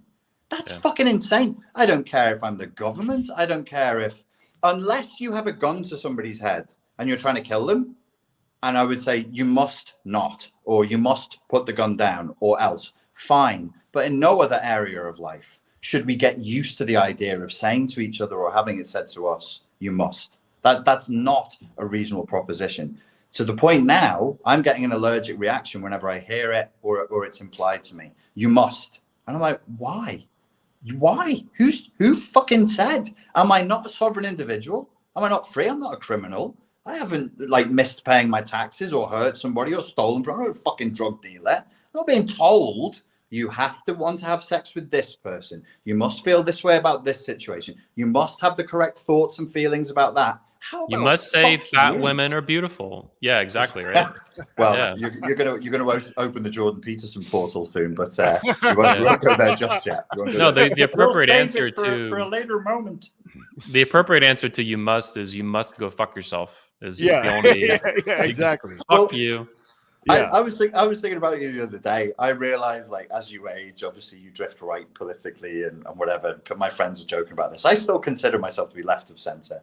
But there was this thing where I was getting really, really belligerent about something. And I could just hear this, the Southern caricature of you'll have to pry my gun from my cold, dead hands, that kind of level of belligerence building up in the internal dialogue in my head. And I was like, okay, we're getting a little hillbilly here. We probably need to just scale back, calm down. There's still a conversation. There's still space. But look, we are in our lifetimes, I'm sorry to say it, we are going to have to find where these boundaries are. And the likelihood that is done through violence, I would say we're at the 90% mark now, that there will be real widespread, not riots, not clashes, but real violence in our lifetimes. Yeah, well, that was one of the things that I heard a friend of mine put it in this particular way with the vaccines was it was about what you can be compelled to do. Mm-hmm. The must thing that you're saying is that it wasn't about whether they're good or bad or whatever. It was about what you can be compelled to do. And that's the best way I've heard that phrase, because that's really what the argument was. It was like, what can they make me do? Yeah. And that's the real problem, with all that stuff. There was I wanted to jump in on the forgiveness thing too. In terms of, because I haven't had that experience with that group of people. But just generally speaking, with bad things that happen to you in your life or people that have fucked you over, it's not about forgiveness. I don't think it's about moving on. There's a difference between forgiveness and moving on. I can think of, I have a handful of people. I've been around for a minute, and I have a handful of people I can think of who fucked me over, who I will never be friends with again. Yeah. I will never, but I don't have any, and there was a time when I was really mad, and then, but now it's I can acknowledge that person, well, that guy really knows a lot about this one thing. And he's really good at that. And I got a lot out of hanging out with him. And, he fucked me over, and I'm never going to trust him again. And we're never going to be friends. Well, it's interesting you bring this up. He's living his life. I don't need to I'm not out to get him for the rest of my life. We're hanging on to this angry resentment of he did his thing, and I wouldn't trust him. I don't want to hang out with him. But at the same time, I could be whatever. I don't have. And that's really the authentic moving on. It's not really forgiveness. It's just that doesn't matter to me anymore. Like you said, you become a new person. I have new objectives. He's not part of them, and so I've had a lot of situations where that's happened in my life where I was well, I got burned on that one, and fuck that guy. And he spent a couple years really fixating on it. And then then it goes away, you're I'm doing other things now. And that's the healing really that you need, I think, rather than to say I forgive. I don't forgive him. He did something fucked up. Fuck you. But I'm not controlled by it. for the and Well, that's where you want to get to. That, in my view, is a healthy. What you just ended with is a healthy masculine attitude, and I'm glad you brought that up. Like, yeah, fuck that guy, we're done. Like, I don't forgive you, but I'm moving on. And I think you earlier you brought up a really good point, and I think that's how they manipulate people. These self-help gurus online, and it's prevalent in the manosphere and beyond into like wider self-improvement, like I mentioned. It's that it's a false equivalency, fallacy probably. It's false equivalency. They equate moving on with forgiveness. They make these not only potentially connected, whatever, they mandate them to be equal in all ways and symmetrical, and they're not the same thing. That's false. Right. Forgiveness may or may not be rational and relevant. Moving on is going to be healthy, though, at some point. And staying stuck on it would build, I think, what you would call resentment or just resentment. Yeah. Well, you just be sucking, like you're focusing on something else instead of doing something productive. Like you're letting it eat you alive. Something that happened to you rather than like, doing something, Yeah. Richard, I think too, and I'd like to know what you think about it, but forgiving people in a way that is not based in reality, like it's forced, it's not authentic. Let's say the forgiveness is in some way forced through the system, like almost like cheese going through a grater or something. Like this is not happening the way it should be happening, right? They didn't ask for it, they don't deserve it, they did something wrong, whatever, right? I think, and I'd like to know what you think, but I think that is counterproductive to even healing at all. And these are the people promising you magical healing from forgiveness, right? Forgive and all shall be better and you'll feel better and your depression will be cured and your anxiety and your mental health hashtag. Like, it's like, no, this is probably pretty dangerous territory to be doing shit that you shouldn't be doing and just pretending that it's all going to be this magic fix all. Do you see any pitfalls with it? 100%. I mean, because if nobody ever tried that with me, but I am aware of what you're talking about. And there are self-help movements that have very cult-like elements to them. And when I'm on the outside, I'm looking in and people come back and they're like, oh my God, it's so amazing. We were just told to forgive and then to let it go and we to forgive and to forgive. And I'm like, that's a magic word, really. What does it even mean? What does it mean? And I suspect to the people who are advocating it, I know the type, they're probably narcissists. They're probably full of rage and envy and resentment themselves. And what they're doing is they're saying, I have a delusional image of myself as a Christ-like, Buddha-like figure who can wave a magic wand and like this golden light comes out. And then the other person is just magically forgiven by my royal, I mean, there's almost like a patronizing element to this. My royal highness in the spiritual hierarchy. And now I want to convey to my lesser minion followers who have deigned to touch my robe for a moment, or I have deigned to let touch my robe for a moment. This is the magic that you also can do, lesser beings. It's all a kind of weird adult role play that's being carried out enormously and sincerely. Now, okay, fine, if it was just theatrics and you just wanted something to do on a weekend. But as you've just alluded to, what if it's like childhood trauma? What if the person was sexually abused as a kid or as an adult, some of the awful like sexual assault, God knows, and then you go, I really need help. Oh, we'll go and see the quantum wank bubbles. They're a great cult. And then this master of the cult is saying to you, just forgive, just forgive. Semen retention will change your life. Exactly. And but isn't our reality now becoming more and more infused with this kind of magical thinking? Aren't we really withdrawing into these weird childlike fantasies, these narcissistic delusional, if I could just hold in my pee-pee, my chi will change. Why would you think that, you fucking dolls? Why would you believe something so patently? I mean, I used to see this years ago in the martial arts world where you would have, I'm not joking, like policemen. I mainly work with an American audience. Policemen, soldiers, special forces guys, SWAT team members, they knew their shit. If they wanted to shoot somebody, they were brilliant. They knew everything that needs to be done. You could not, training wise, strength training, nutrition. America typically is about 15 years ahead of the UK on all these things at any one moment in time. But when it came to unarmed violence, they went into goo goo gaga mode and they believed in fucking kung fu and they believed in the five. And I was like, guys, why have you just let go of your understanding of physics, mechanics, human physiology, just because we've gone into the magic space of fighting? Not all, but enough that there was a huge hungry market there. I won't name names, but there was people claiming to have developed a Navy SEALs unarmed combat system, like the fucking Navy SEALs need unarmed combat. And they were teaching this with a straight face, and it was garbage. And actually, very intelligent people who I knew in that community were paying them to do that, because I think in our heart of hearts, we are all still children, and we all still want the magic formula. We all would love to believe that there's one thing, the special drop of the special vial or the touch of the gold medallion or some fucking thing that's going to save us and make everything okay. So when you get hardliners who are objectivists, as you are, Randian or Nietzschean, and you know, there's this what other people perceive as a nihilistic view, where we're saying stop believing in shit that's out there. Jack, you said there's no there. I think that's a wonderful statement, and I wish I could confer that to people, so in a way that they could grasp it. Let go of your ideology. You're all like Dumbo with the magic feather. There's no fucking magic feather. No one's coming to save you. You must grow up and just deal with the problems you have in front of you. Stop running from them, because they don't go anywhere. They really don't. Yeah. A woman, brother. A woman. A woman.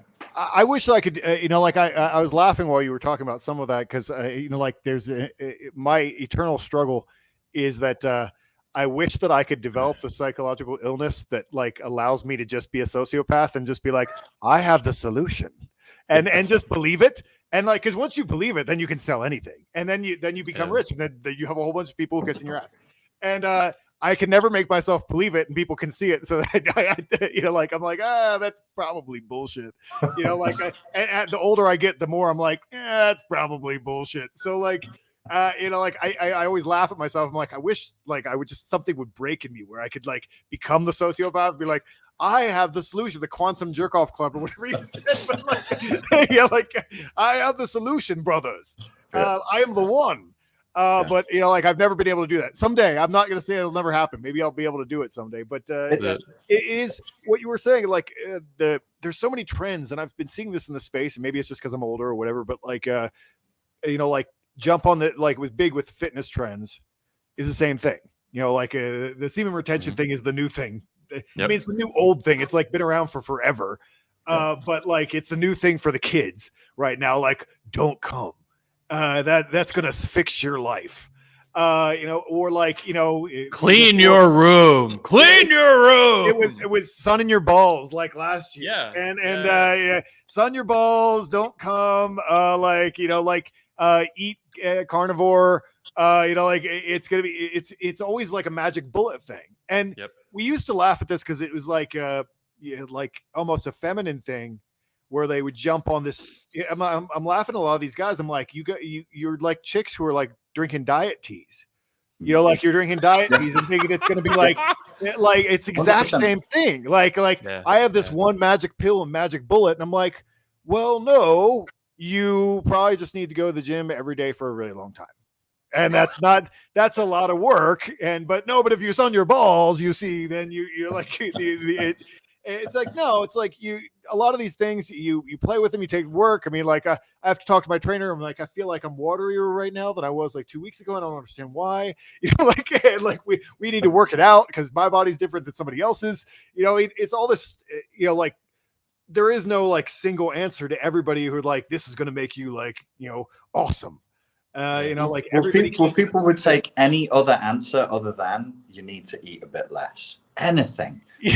Anything. I will dance naked in the rain playing the flutes other than you need to eat less, mate. You just need to eat less. Yeah, you probably need to eat less, you know, like there are things that seem to have worked for most people for a really long time. You should probably do those. Talk to someone who looks the way you want to look, and then like let them tell you what they did. You know, like but that's all hard work. And you know, these trends that everybody jumps on all the time. It's just like you know, it's like the 80s commercials, like you know, what Thigh Master, or like all these, or the shake weight, or like all the funny things. Like if you just do this, it'll work, you know. And it's all ridiculous. And it's just like stop. But that's how the money. There's so much money in that, though. Yeah. Like, you know, like. And people want to get in on the train, especially I think people who have like given up a little bit on not being sociopaths. Yeah. They're like, I think as dudes get richer, sometimes that happens. Like, you're like, well, these people buy any fucking thing. So like, just like, okay, guys, here's the thing to buy this week. There you go. Yep. And I've seen that in the fitness industry, especially like being close to people who are really big and influential in it. And that's why I have my bullshit meters really high, because I've watched them like create stuff that was like, well, I need a gimmick this week. Yeah. Like, I literally need a gimmick this week. So, this is funny. And it's almost a joke. Like, I think a lot of those like Bosu ball exercises and things like that, they're literally like a trainer being like, I wonder if we can get dudes to do this. And this is like, this is gonna be hilarious. Like I think some of these guys are actually like that. And I've been around them, some of them who actually are, like, let's see if we can get people to do this. Yeah. Maybe this is a religious impulse, like buying, I always forget what this is, where when you're a Catholic and you've been naughty, and then can't you buy forgiveness or buy favors or whatever that's called. But whenever I say this, my tongue. Indulgences. Indulgences, thank you, because otherwise Piero San Giorgio, who's watching this, will have to text me afterwards and say, Richard, I've told you 3 times, it's indulgences. That dude is awesome. I didn't know he was watching. That's cool. Yeah. Guys, I had one more question I wanted to dig into, a big question, and it relates to what we were talking about earlier. Particularly, though, I would say both of you can comment on it and should, but it comes a lot from Jack's stuff. So, Jack, in your books, Fire in the Dark, The Way of Men, everything in between, you talk about a men go into the world. They go out, like we were talking about earlier. They leave the womb, leave the home, whatever. They create order. They create order from chaos. They go out into the world and they conquer. But order is central to this. And it's not just you. And this is in Richard. This is Jordan Peterson. It's 10,000 other philosophers in history, right? Yeah. With that in mind, men create order and they create things. Are women destroyers? Do they create chaos? Do they bring chaos? I recently was tweeting women are destroyers and people got a kick out of this. But in many ways, I mean it. Women destroy things. If you let a woman lead your marriage, she'll probably destroy it. If you let a woman lead your family, she'll lead it right off a cliff. Like Michael Foster talks about this all the time. He jokes about letting his wife drive the car for like 2 minutes. And then he's like, that was enough experimenting with feminism. Back to patriarchy. Get in the fucking passenger seat. But look at feminism. As feminism has taken over America and the West, it's like the country has gotten into $200 trillion in debt. Things are collapsing. The world, we're on the brink of World War III or whatever. Like, I think women are destroyed, or if men are order, women are chaos. So are women, do you agree with that? Do you have thoughts on this? Do women destroy things? Like, I don't think it's their natural impulse to destroy, but maybe it is not their natural impulse to order. Obviously they're closer to the earth. Like literally every mythology says that, like women are closer to the earth. They're closer. They're obviously the womb and the void and all that. They're closer to an emotional world, than I think. Men are very emotional, but just we have different emotions. But I don't think that women are necessarily naturally destroyers, but it's if they're given purpose, if they're the way I explained it in Fire in the Dark, because I was like, I tend to get around women questions a lot because I'm like, I don't want to open that Pandora's box, if you will. I don't want to deal with that mess that's going to create. But I felt like I was skirting around it. So at the end of Fire in the Dark, I was like, well, what would solar femininity look like? Like what would productive femininity look like? And it's really like when women and men are on the same team, working towards the same, like we've agreed what order is, and we're working towards the same team, women can be your best asset. Women can be like your support team. They're really good at doing a lot of things. And if you look at really successful marriages of, successful people, they'll both be on the same team. Like we're in this together. Like I always think of it, and this is like a terrible example because it's super sociopathic, but like that show House of Cards. Oh yeah. Like the wife is like on the team up until the end, and they made it all feminist and stupid. But like, the wife is like, she's pulling strings back because we are on the same team. We are conquering this shit together. And she's working the social scene and doing all these things, and he's doing the other side of it. And they both have purpose. So it's very constructive.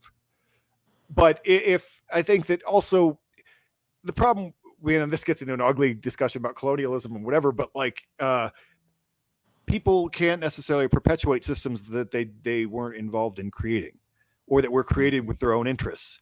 And I think that's more what you're saying with feminism and so forth. It's like, well, if you put women in charge of this thing that women have never really been oriented to run, in the way I think specifically the way this comes in is in play with their understanding of violence. In the way that men do this, primal math of like, I cannot run my mouth to past X point with this dude that's bigger than me, because at some point he's going to beat the shit out of me. Like we will do that math. Whereas women grow up in this protected environment their entire lives where they can say any damn thing. Yeah. And like no one will hit them. Well, even look geopolitically, Finland and Sweden, you might have seen, I think both recently applied to become members of NATO. Yeah. And obviously Russia is like, yeah, we're mad. Like, you're not going to like this. Yeah. And the joke I saw is it's like, and it refers exactly to what you're referring to, is that these countries are run by women. It was specifically like women who ended up putting this through, right? And they're both, Sweden's ground zero feminism, 100%. But it's like they have no concept of escalation for violence and what can happen in retaliation to their choices, because they've been raised in this protected, fluffy environment. And all they see, their only model of escalation is superhero women on TV who can beat up 3 men 3 times their size with ease without breaking a sweat. And it's like, you're all going to die. Like, this is fucking stupid. Yeah. Yeah. I mean, it's like, and a buddy of mine used to say that one of the most feminine games in the world is you two fight. Like let's get 2 guys mad at each other and have them fight. Yeah. And that's because they're used to being able to do that. And if you're going to be in charge of something, you have to realize that you have to fight.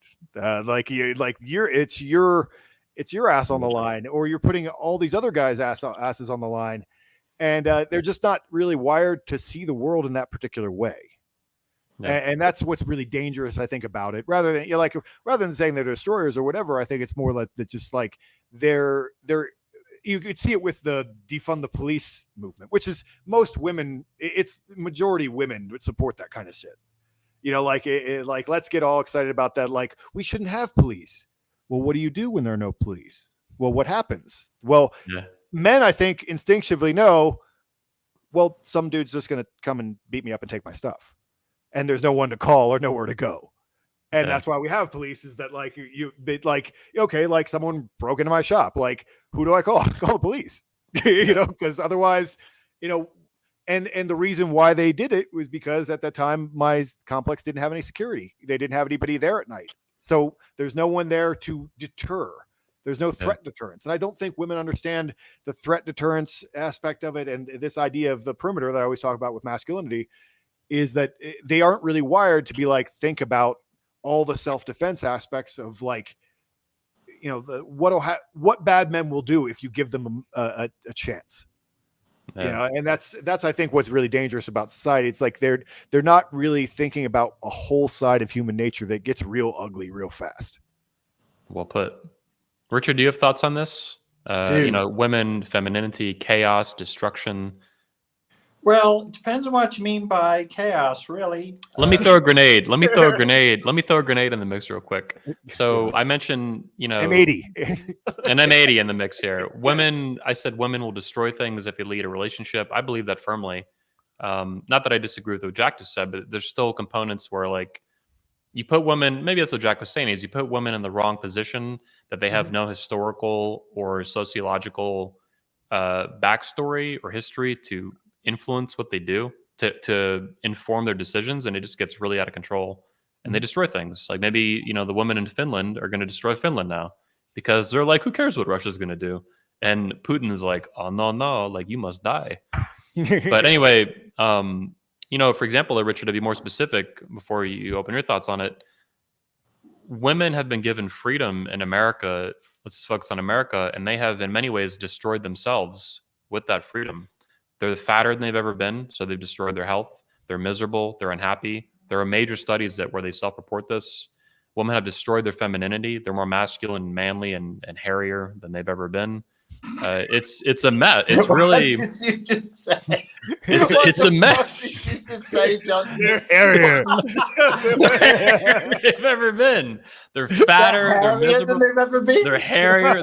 They're more medicated than they've ever been. Hashtag mental health. I think that's just because you're fixated on, because you just tweeted something about like you've actually never seen a woman without shaved armpits, and if you saw it, you'd throw up. Yeah, I would. That's where I came from. And I'm like, well, I've lived in like San Francisco and Portland. I've definitely seen some women with some hairy armpits. So I guess that's what you do. But so, Richard, with that in mind, please expand your thoughts. But in my view, there's a lot of destruction that women will kind of default to the minute that they're, in many ways, that they're given freedom or put in a wrong position of leadership and things like this. Go ahead. Let's pass this carefully. I don't think that we can say women are more destructive than men. I mean, the most, first year of university grade answer to that would be, who's done more destruction in the world? Is it men or women? And they're going to say it's men. So the will to destruction is a human issue, and it's an issue, I believe, of the shadow. There is a part of us that loves destruction. I have destroyed things. I have beaten people up outside of competition, and I loved it. And I have to live with that, because I'm like, what am I? What kind of an entity would take such savage joy in destroying something that wasn't mine to destroy, because I didn't create it. Women are the ultimate creators. They are the only ones who can create. Our power is in destruction. Their primal power is in creation. The oldest job in the world, prostitution. That's what we say. So they offer sex, which, if it goes to its full term, involves in creating a human being. There is a second oldest job in the world, I think, which is assassin. That is the realm of men. We can kill. They can give birth. They can create, we can kill, we can destroy. So if we're looking for a polarity issue, I would lean that way. I would say women are creators, their primal power is destruction. But if you are, now we'll move to more Jungian psychology and politics. So if we're going to say anima is female, it's spirit, and animus is male and it's mind, one is the suit of the air, one is the suit of swords. Well, in that realm, where Jordan Peterson actually got this wrong, because he kept on saying women it's chaos in terms of Taoism. It's a mistranslation. The word actually meant more potentiality. So women are pure potentiality. Or sorry, the feminine yin is pure potentiality. Yang is that which is. It is that which has been. It is that which is written. It's a dictation. Yin is could be. So is there destructivity in that which is could be? No, until it meets that which is. So when that which is potential meets that which is in a non-noble state, in a toxic way, there is, I suspect, a desire to tear it down because it is. It's a Nietzschean ressentiment filtered through Jung into politics, the politics of the French Revolution. Strictly speaking, if we're following the French Revolution, if you're on the left side of the house, you were destructive. You were for not this. If you're on the right side of the house, you were for this. So one was yin. One was technically yin. You can't deny it. They were for usurping chaos, create chaos so we can reform. The idea was to have yin now, so there's yang tomorrow. And the right side of the house was, no, we love the king, we love the church, the way things have been is the way they always should be.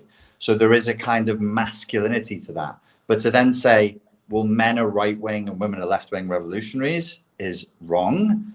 Some women can be animus possessed, more masculine. Some men can become anima possessed and become more feminine. So there's woman and man, man and woman. I don't believe the feminine principle is one of chaos and destructivity, but I do think that where it comes to the oppositional states, so if it's shadow activated, then yes, it will become destructive in a corrosive way. But so will yin. If it's shadow activated, it will smash the fuck out of anything that's in its path. So what did Jung say? I said this in the talk for you. He said something like, when the anima meets the animus draws his phallic sword of power, and the anima squirts, what did he say, like a corrosive cloud to confuse him, the animus. So there is animosity there between the two states. And I like the sexual symbology of all what's going on here. I was getting squirted on. I was like, whoa, what just happened? Delicious. Yeah, this is very sexual. It's very sexual. So I think there's something here. It's interesting because just recently I was reading from I misgendered a psychologist, silly me, Marie-Louise von Franz, and I read her as M. von Franz, and I said he. So I did a whole video on her. She's a savage. She's really good. And if you get a chance, check out the video I just did, because her quotes as a psychiatrist are very anti-safetyism, anti-psychology. She says things like, depressed people are essentially greedy narcissists. Most of what people's mental health issues are is nothing more than laziness. She is a beast. So you have this kind, and there's other women in the Jungian lineage who are like that. Unfortunately, I don't know their names, but another woman, not Marie-Louise von Franz, another Jungian psychoanalyst said of women are a greater threat to culture because the shadow is closer to the surface with women. So it's easier for women to become shadow activated. So there is that one little concession I'd give you to your first point, because I think, I'm not saying that, a woman said that, but it's worth exploring the possibility that something like that could be true. If I can build on a couple things and maybe even contradict a few, but one of the things with women in creation, I would actually say that they're vessels for creation. They're vessels for our creation. Like we activate them to a certain extent. Like enslave all women. Speaking of savage women who are awesome, as Camille Paglia said, if we let women let the world, we'd still be living in grass huts. Yeah. Like men are creators and destroyers. To your point, who's done the most destruction in the world? Obviously, men. You are correct about that, 100%. But there is a thing with that's fundamental to life, that it's like a truth that is really, really lost on vegans, is that creation comes from destruction. You have to create you have to destroy to create. In the way that you couldn't have created America without like destroying the bond to Britain. Yep. Like that something had to die so that something could live. The umbilical cord, and we've still not got over it. Yeah. But like, I mean, in the same way that like all life comes from death, and we feed off of death. In the terms of like obviously eating, like everything kills like. What movie was I watching? It was really well. Oh, I think it was Yellowstone, which is amazing. But that's a where the father told the son, the young boy, he's like, everything kills to live. It was when he blooded his son on his first hunt. It's like everything kills to live. Even the trees, the big ones will kill the little ones. Like they'll cluster out the thing. So everything. It's like, I guess it would be, Nietzsche would call it a will to power almost. Everything like wants to grow beyond itself and will destroy other things in its process. So I think that men do create and destroy. Like definitely we are more destructive and also more creative. Like we've created all of civilization, but like we've also created all the wars that needed to happen to move. There's a constant movement that we create. I think that and new young men. That's the problem with young men in many societies. And that's why you had America was great in the sense, not in being that America is great like in jingoism, but like in the sense of like there were all these people struck in Europe and they had nowhere to go.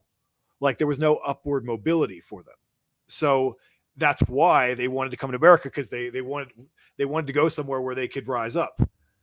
Because there was a ceiling, because there was a noble class and whatever, and like you only get to go so high.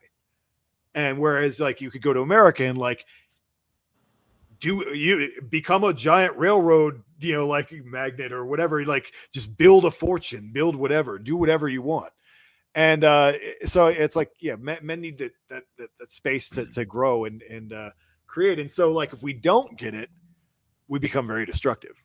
If we can't grow and we can't like create and we can't do anything, then we just destroy. And that is something that you deal with, especially I think that a lot of people have talked about that in terms of young men. If you don't give them a productive path forward, they will destroy everything around them.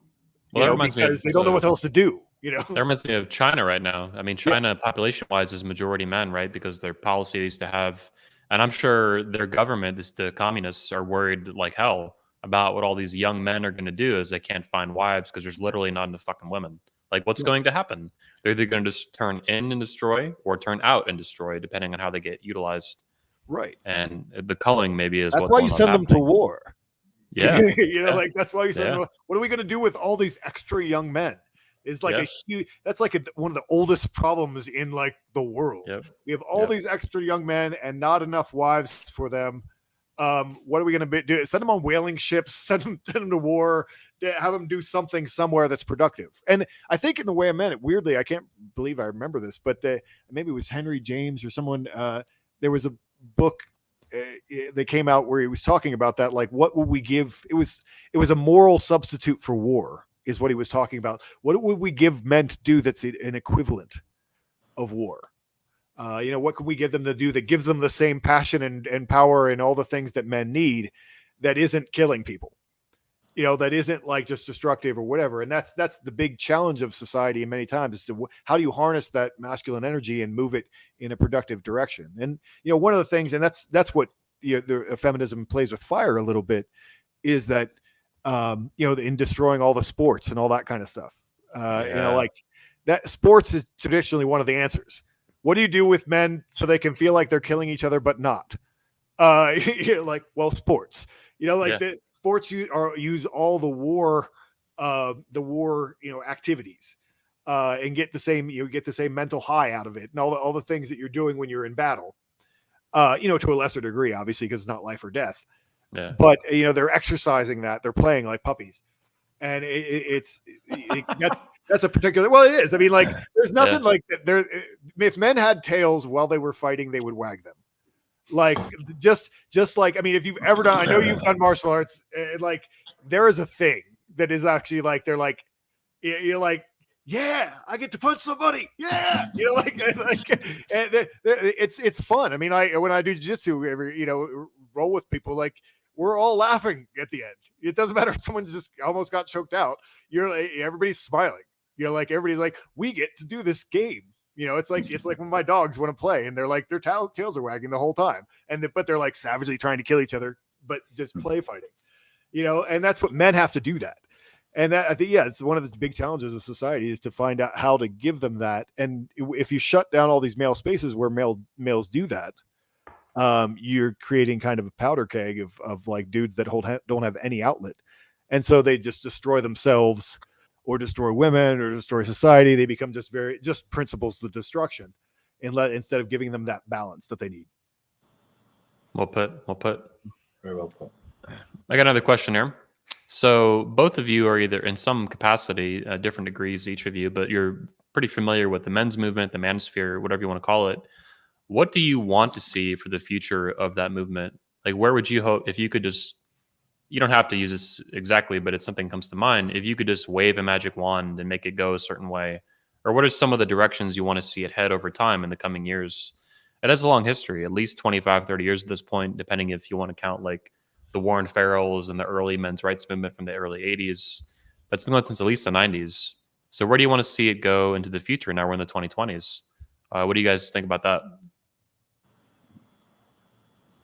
All right, I'll jump in while he thinks, because he's clearly thinking. That's a thinking look. Yeah. But he's got something coming. I think you and I talked about this a little bit the other day, Anthony, in kind of a sidebar conversation. Is that there are certain things I'm very much Nietzschean in a certain sense of like, I was just reading. I'm working on my own edition of Thus Spake Zarathustra, because I want a big edition, so you can like open it and it's like 8.5 by 11 and it's like a holy book. And so I've been formatting that. So I've been reading it little by little every day as I format it into InDesign. And one of the things that I was always weird about his thing of Dionysus, but his attachment to it is, I think, stay attached to the earth, because we are animals and we are human. And when societies forget that, they get a little too high-minded, and then they create all kinds of like suppressed structures. And I think Richard probably would agree with this as well. All these, like super puritanical cultures create all this like repression that comes up later. It creates destruction that they tamp down in various ways. But we have to remember that we're animals, and that there are certain things that don't go away, no matter how much we wish. And the woke culture is doing that. Like you will think whatever we say is beautiful. Whatever we will tell you what gets your dick hard. Like all the things that like things that don't work. Like things that just don't work. I mean, it's very Christian in that way. Like, we will tell you what gets your dick Like it's clearly being celibate. It's there are all these things that are like the id or whatever, like our primal nature that need to be dealt with in a productive way. And I think that we're at this point in the men's movement or whatever, where it is actually going mainstream, where there's there's money in it, and there's like a lot of guys doing a lot of cool stuff. I mean, like all of Ryan Mickler's guys and all there's so many guys who follow him. Like all these dudes are doing jiu-jitsu now. So many dudes are hunting and doing jiu-jitsu and working out at the gym, and like all these really positive things are happening, and that's great. And it's like a renaissance of masculinity in a way. Yeah.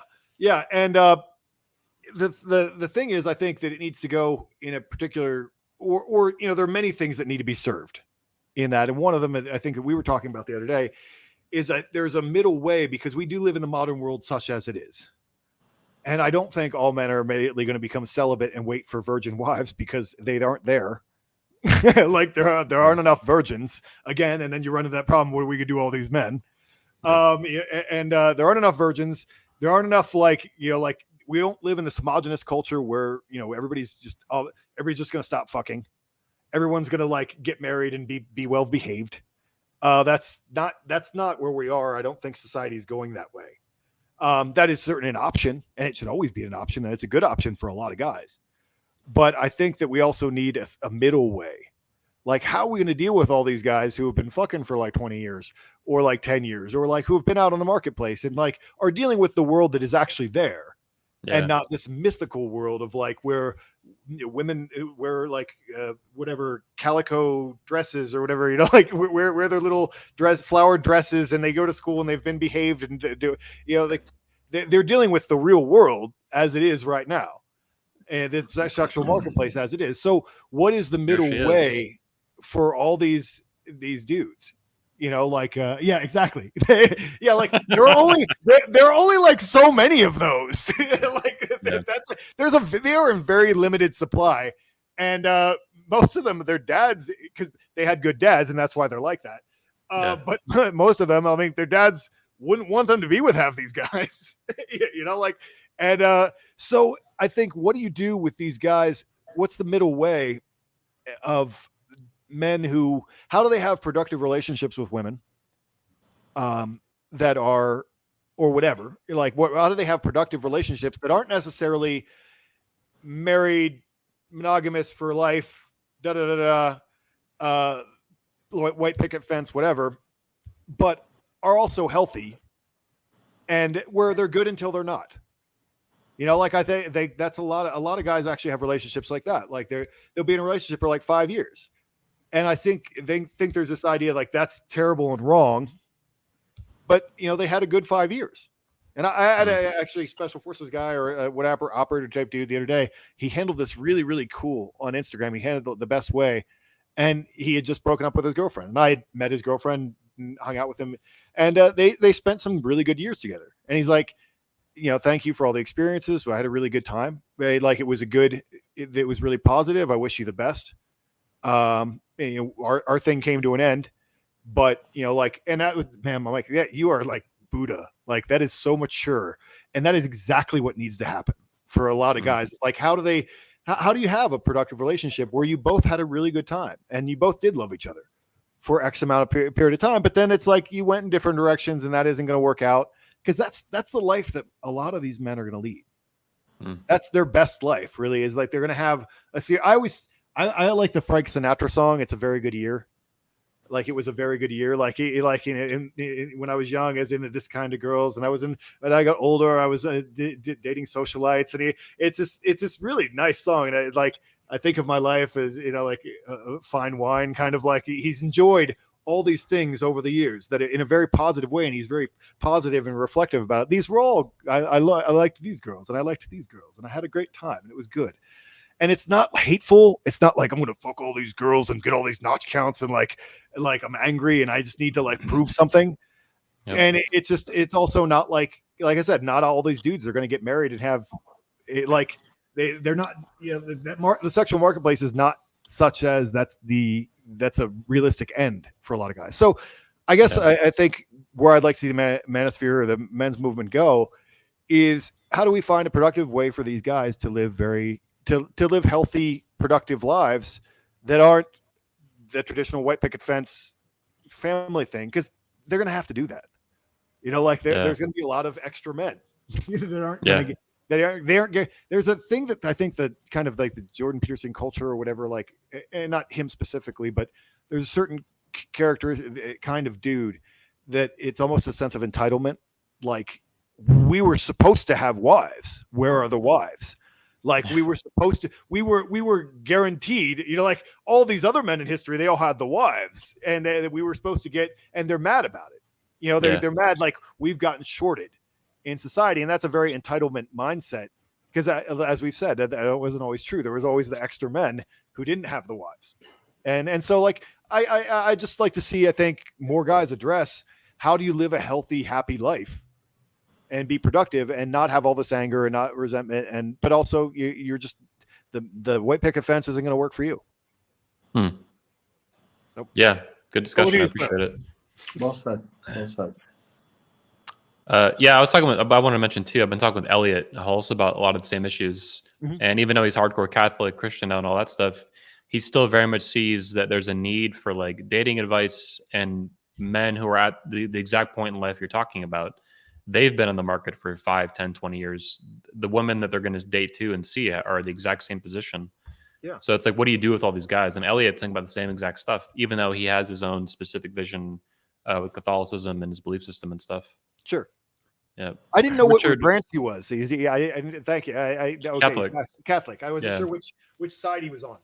But anyway, I didn't either. It's part of it, I think, is great. His aunt or his great aunt was a Catholic nun for like 50 years. If you look at his Instagram, you see a picture of her from recently. She looks amazing. It's crazy. She's like 90 years old. Wow. Yeah. Anyway, Richard, do you have thoughts on you're kind of, I would say you're part of the manosphere, like it or not. But in a way, also, you're like an observer. Do I have to be? It's just kind of a feminist. If a feminist decides, if a feminist website and a group of assholes at it decide that they want to attack you, they're just going to throw you in the manosphere, and there's no like. Yeah, they'll call me right wing. They'll say I'm a right wing manosphere guy. Then they'll say I'm an incel. I really don't like ideology. I really, really think ideology is a coward's philosophy. Ideology is a weak person's poor substitute for philosophy. I think feminism is an ideology. Inside the manosphere, present company accepted, there is a ton of ideological infection. There's a ton of just rank ideology, ideological responses, ideological ideas. We've discussed this, Anthony. Pseudoscience too, rampant pseudoscience. I mean, garbage. And I suppose, so I have two levels to the answer. Number one is I'd like to see it disappear. And when I say that, I mean in the kindest way possible. I'd like it to be redundant. It's not good that the suffragettes ever needed to do what they did, but they needed to do something. And I don't think and that then became feminism, I guess, that mutated. It's not good that men have to do this. I don't see, because it's ideological, I don't see positive outcomes coming direct from the efforts inside of the manosphere because it's an ideological stance. However, it is necessary. And so I agree that it's necessary. And I would like to see it become redundant. I'd like to see men and women come back to each other. I'd like to see people get over the ideological infection. I'd like to see people individuate from shadow, grow up, become adults, and live their lives. All this time and angst and debate and hand-wringing and philosophizing and trying to find solutions, we could be pouring this into just living lives and to just having a good time, as good a time as you can have living a normal human life. I said before I'm pessimistic, but in some ways I'm very optimistic and idealistic. In many ways, in the last few years, I've come to realize that there's nothing wrong with this world.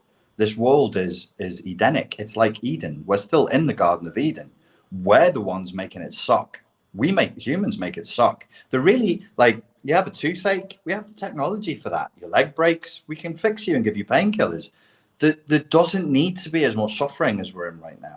And a lot of it, not in fact, all of it is based on shadow activation, shadow possession, and ideological infection. And if we could eradicate that, the manosphere would be unnecessary because people would just be living their lives. To Jack's point, though, with there is a statistical problem here, which is that they're probably, we all like to live with the idea there's somebody for everybody. Well, what do you do when you find there ain't somebody for everybody? Not everybody, there is an maybe unanswerable. Well, maybe there's 5. Maybe there's 5. It reminded me before when you were talking about Christianity and you said, I'm going to dunk first. I was like, I'm going to say I'm going to dunk second. The conversation moved on.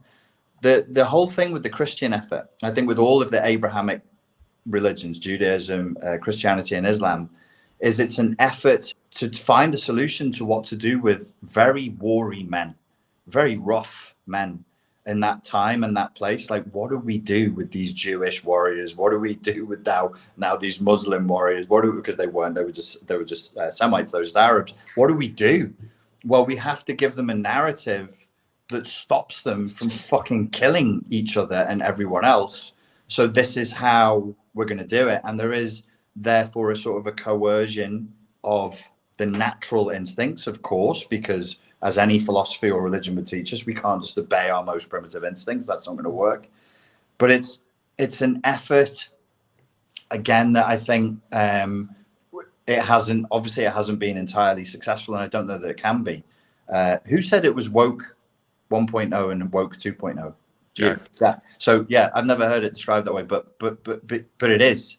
So we're taking like the reality of what people are, the animal Dionysian reality, and going, we can't have that. Why? Because we're not going to live in fucking tribes anymore. We want to live in these nice cities over here, and we want to farm, and we need to store the grain. We need to store property. Now you need capital. Now you need to have things. Now you need to live under a roof with a wall. You can't just kill people in the night. It would be fucking chaos. It wouldn't work. So we had to have an all-seeing God that watched and was like, don't, go raping and don't be killing your neighbor's ass and whatever, because that's what it needed. Just really, it was about social cohesion. And we still haven't answered that question. But then the experiment hasn't been running for very long relative to human evolution. This experiment, maybe the shift to arable farming, 7,000, 8,000 years old. We still don't, we're still at the weird tail end of trying to solve this problem that we've been wrestling with for at least probably 8,000 to 10,000 years now. That also reminds me of something Jack Donovan said to me once when you were interviewing me for Chess Magazine on the phone about, I don't know, a year ago or 6 months ago or something. Yeah. And I forget the exact phrase you used. Maybe you remember. I know I wrote it somewhere too. But you said that feminism, if I can quote correctly, paraphrase, feminism is like the biggest thing that's ever happened in history. And I had never thought of it that way before. As much as I hate feminism and harp on it, and I view it as very destructive, like an infection, like in a way that Richard's referring to here. And the manosphere is the cure for that cancer of feminism. But the way you said it made me think in much bigger terms even than usual. And I think feminism is deadly to the future of the Western civilization. Like, it's a big deal, to put it lightly. But I think the way I interpreted what you said, Jack, is that feminism is the biggest thing in history because it's like inverted male-female relationships, and it's destroying the fabric of how we are even civilized in the first place, which in my view, from evolution to farming to now, is the relationship between men and women. Like, this is beyond Adam and Eve all the way through. Like, this is super fundamental. I don't know where I was going with that in terms of turning it into a question, but it all just comes to mind. I'll never forget you saying that. I was like, that's hits the nail on the head. Feminism is fucking huge. Yeah, it's a big change. It's like one of the biggest changes ever. I mean, to have like female political power is not a thing. I mean, if you look at the list of human universals of like all societies ever, female political power as collectives. Now you had like female stand-ins for patriarchal lines. Yeah. But female political power is a completely new phenomenon. Direct. Yeah. Yeah, direct. Yeah, and so because women have always been chatting in their husbands' ears, and they're, Oh, sure. Yeah, absolutely. Women have always had power, like of a kind, but like specific political power is and then the same, like the no fault divorce and like all these things, like combat rules, all of civilization that we have recorded. They that has not been a thing. Yeah. And so like it's a huge shift in every aspect of society. Like, okay, well, women don't raise children. Maybe the husband stays home and raises the children. That's new. That's all these things like that are psychologically built in. We're, like evolutionary psychology, we're like designed to see things in this particular way. And if you deviate from that too far, like, the human nature comes out. And that's kind of what we're seeing is that, like, like I said, that women really don't have the experience of thinking in a way of dealing with the perimeter. In the same way, like putting them in that position is totally new for them in an evolutionary perspective, because, like the more you go back into, caveman times or women are protected because they're vulnerable when pregnant, and they're protected because they're an asset. Like men fight over women. They're an ass. They're like like wheat, or like they're a resource. The breeding stock. Yeah. Well, I mean, that's a real thing. And so women, they like the rape of the Sabine women or whatever. Like we need women. We will go take them. That's a thing. And so to be in the opposite situation is a very new thing in history. And that's it's the tectonic shift of that, and the effects of that through society is what we're dealing with. It's like, if you introduce that, and obviously all of that was created by the Industrial Revolution and birth control. Yeah. Like feminism doesn't exist without those two things. Yep. We go right back to where we were a second, and that's why abortion is so important to feminists, is because like they know that reproductive control is the only way that feminism exists. Yep. Because all of a sudden it's like, oh, you're pregnant. Sorry, your career thing that you were going to do. No, that's not real now. And so these are all very new things that are really a growth of technology. They're problems that technology created. Like we can't have feminism without birth control and all that. And also, what comedian that I saw like a TikTok or something, like, some comedian who said like women timed the revolution perfectly. Like they went as soon as air conditioning went into offices, they're like, we want to work. And that there's some truth to that. That's so I just think it's a huge thing. And when you really see how different it is in history, you can see why these little monkeys that we are having a problem processing it. And well, obviously women are having a problem processing it too. It's not just men. Obviously, like women are getting like I always say, like feminism created jobs for women. It also created Tinder. Like it also created a lot of women getting used, like, and treated like garbage. Yep. So there were there were unintended consequences with that technology. Like that's one of my biggest complaints about feminism is like everything they've done from day one has been done with basically zero respect for future consequences, unintended consequences. Like it's not like they're like, hey, let's have women go into the workplace and before we do that, let's sit down and talk about what the actual consequences of this could be. Is this a good idea? Is it a bad idea? They just like went and fucking did it. And voting too. Like, is women voting a good thing or a bad thing? I don't think this got like really serious debate. They're just like, yeah, let's just do it. It's good. Everybody else shut the fuck up. Well, I think there was. I think it's just wiped from history. I mean, there were a lot of. I have some old men's magazines, like actually here. I've had them for years, and they're men's magazines from like the 30s, and they're like, here's a really good reason why women shouldn't go to work. Like they were like, there were dudes saying that back then. They were just like, like we don't acknowledge their voices anymore. Like they were no longer there. They were on the wrong side of history. The memory hold. Yeah, for sure. I mean, it was obviously most men said that, but it's one of these things like, like vaccines or whatever, like politicians decided that was going to happen, and then it happened. And so I've always said with feminism, it's the negative impacts on regular women has been huge, because like, and I had an old boss, a female boss, who said it, like she was, in LA, and she's like, this feminizism was a crazy thing. I just want to stay home and work on my plants, and I have to come here and talk to you guys at work. Like I have to sit and do this paperwork and recruit these and do this corporate bullshit. But women have to work now. They don't have a choice. Like so, like it for regular women, like there's women who have to go to Walmart every day and stand in the checkout line. That's their feminine. That's I'm free and like that's what I'm doing. And that's about with my life. Great. Yeah. Most work sucks. That's why they pay you for it. You know, like that's men knew that for all of history. Like I wish I didn't have to go to work. You know, most men probably felt that way. Yeah. Richard, there's a foreigner question I want to ask before you have to go. We wrap up here in a minute. But in America, you know, the Roe v. Wade thing, it looks like it's about to get overturned. There's this like Supreme Court leak and all that. What is the view as a European and as a Brit for Roe v. Wade in general, abortion in America, basically it being overturned?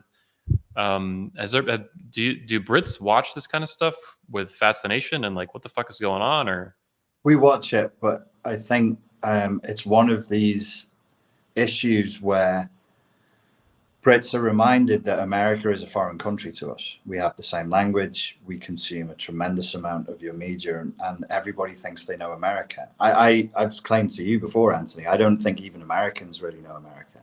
It's such a big, complex country. It could even be considered like a series of mini countries in many ways. There's parts of America people just forget about where people are living, and they just are off the map because they're not. It's a strange place. But Brits think they know it, and then things like this come up, and everybody's looking at each other, going, "What are they even arguing about? What is this, and why is it such a divisive issue?" Because most Brits don't have a strong opinion on it, and it's not. It doesn't lead to you being put into a camp. In America, it does. You have this opinion or that opinion, and when you do, there is a consequence. You are now on one side of a debate or the other. And the what are abortion laws like in Britain? How easy is it to get an abortion in Britain? It's pretty easy to get an abortion. Okay. I imagine, you know, I don't know what the law is, but say if you go for the morning after pill and you go to the same doctor 2 or 3 times inside of 6 months because it's not good for you. I don't know whether you would be nowadays if you would officially be told off, but you would previously from girlfriends, where it happened in the past when I was very young and irresponsible. Raw dog lives matter. They would get scowled at or totted at because that's not the way you're supposed to take a big load of estrogen. But yeah, as far as I know, it's definitely legal, and yeah, it's easy. Interesting. I'm going to have to go, gentlemen. I'm terribly sorry. 2 hours and 30 minutes has absolutely flown by. Yeah. Oh wow. It's been almost 2.5 hours. We should probably wrap up. Richard, I appreciate your time. Thank you so Jack, much. appreciate your time as well. Cool. Yeah. Always a pleasure talking to you both, guys. Yeah. Thank you, Richard. Richard, see you soon. Jack, appreciate you being here. Do you want to do another quick pitch? You guys can meet everybody watching, myself and Mr. Jack Donovan. You can actually see him at the top here at the 21 Convention 16-year anniversary to Make Men Alpha Again this October 14th to 17th in Orlando, Florida. Jack, I know you've said you're going to be following up on your speech recently at a Man Uncaged event in California and expanding on more of those ideas. So I look forward to having you there. Like every year, man. It's pretty awesome to have you at the event. One of my favorites. So everyone watching, go to 21studios.com, get tickets now.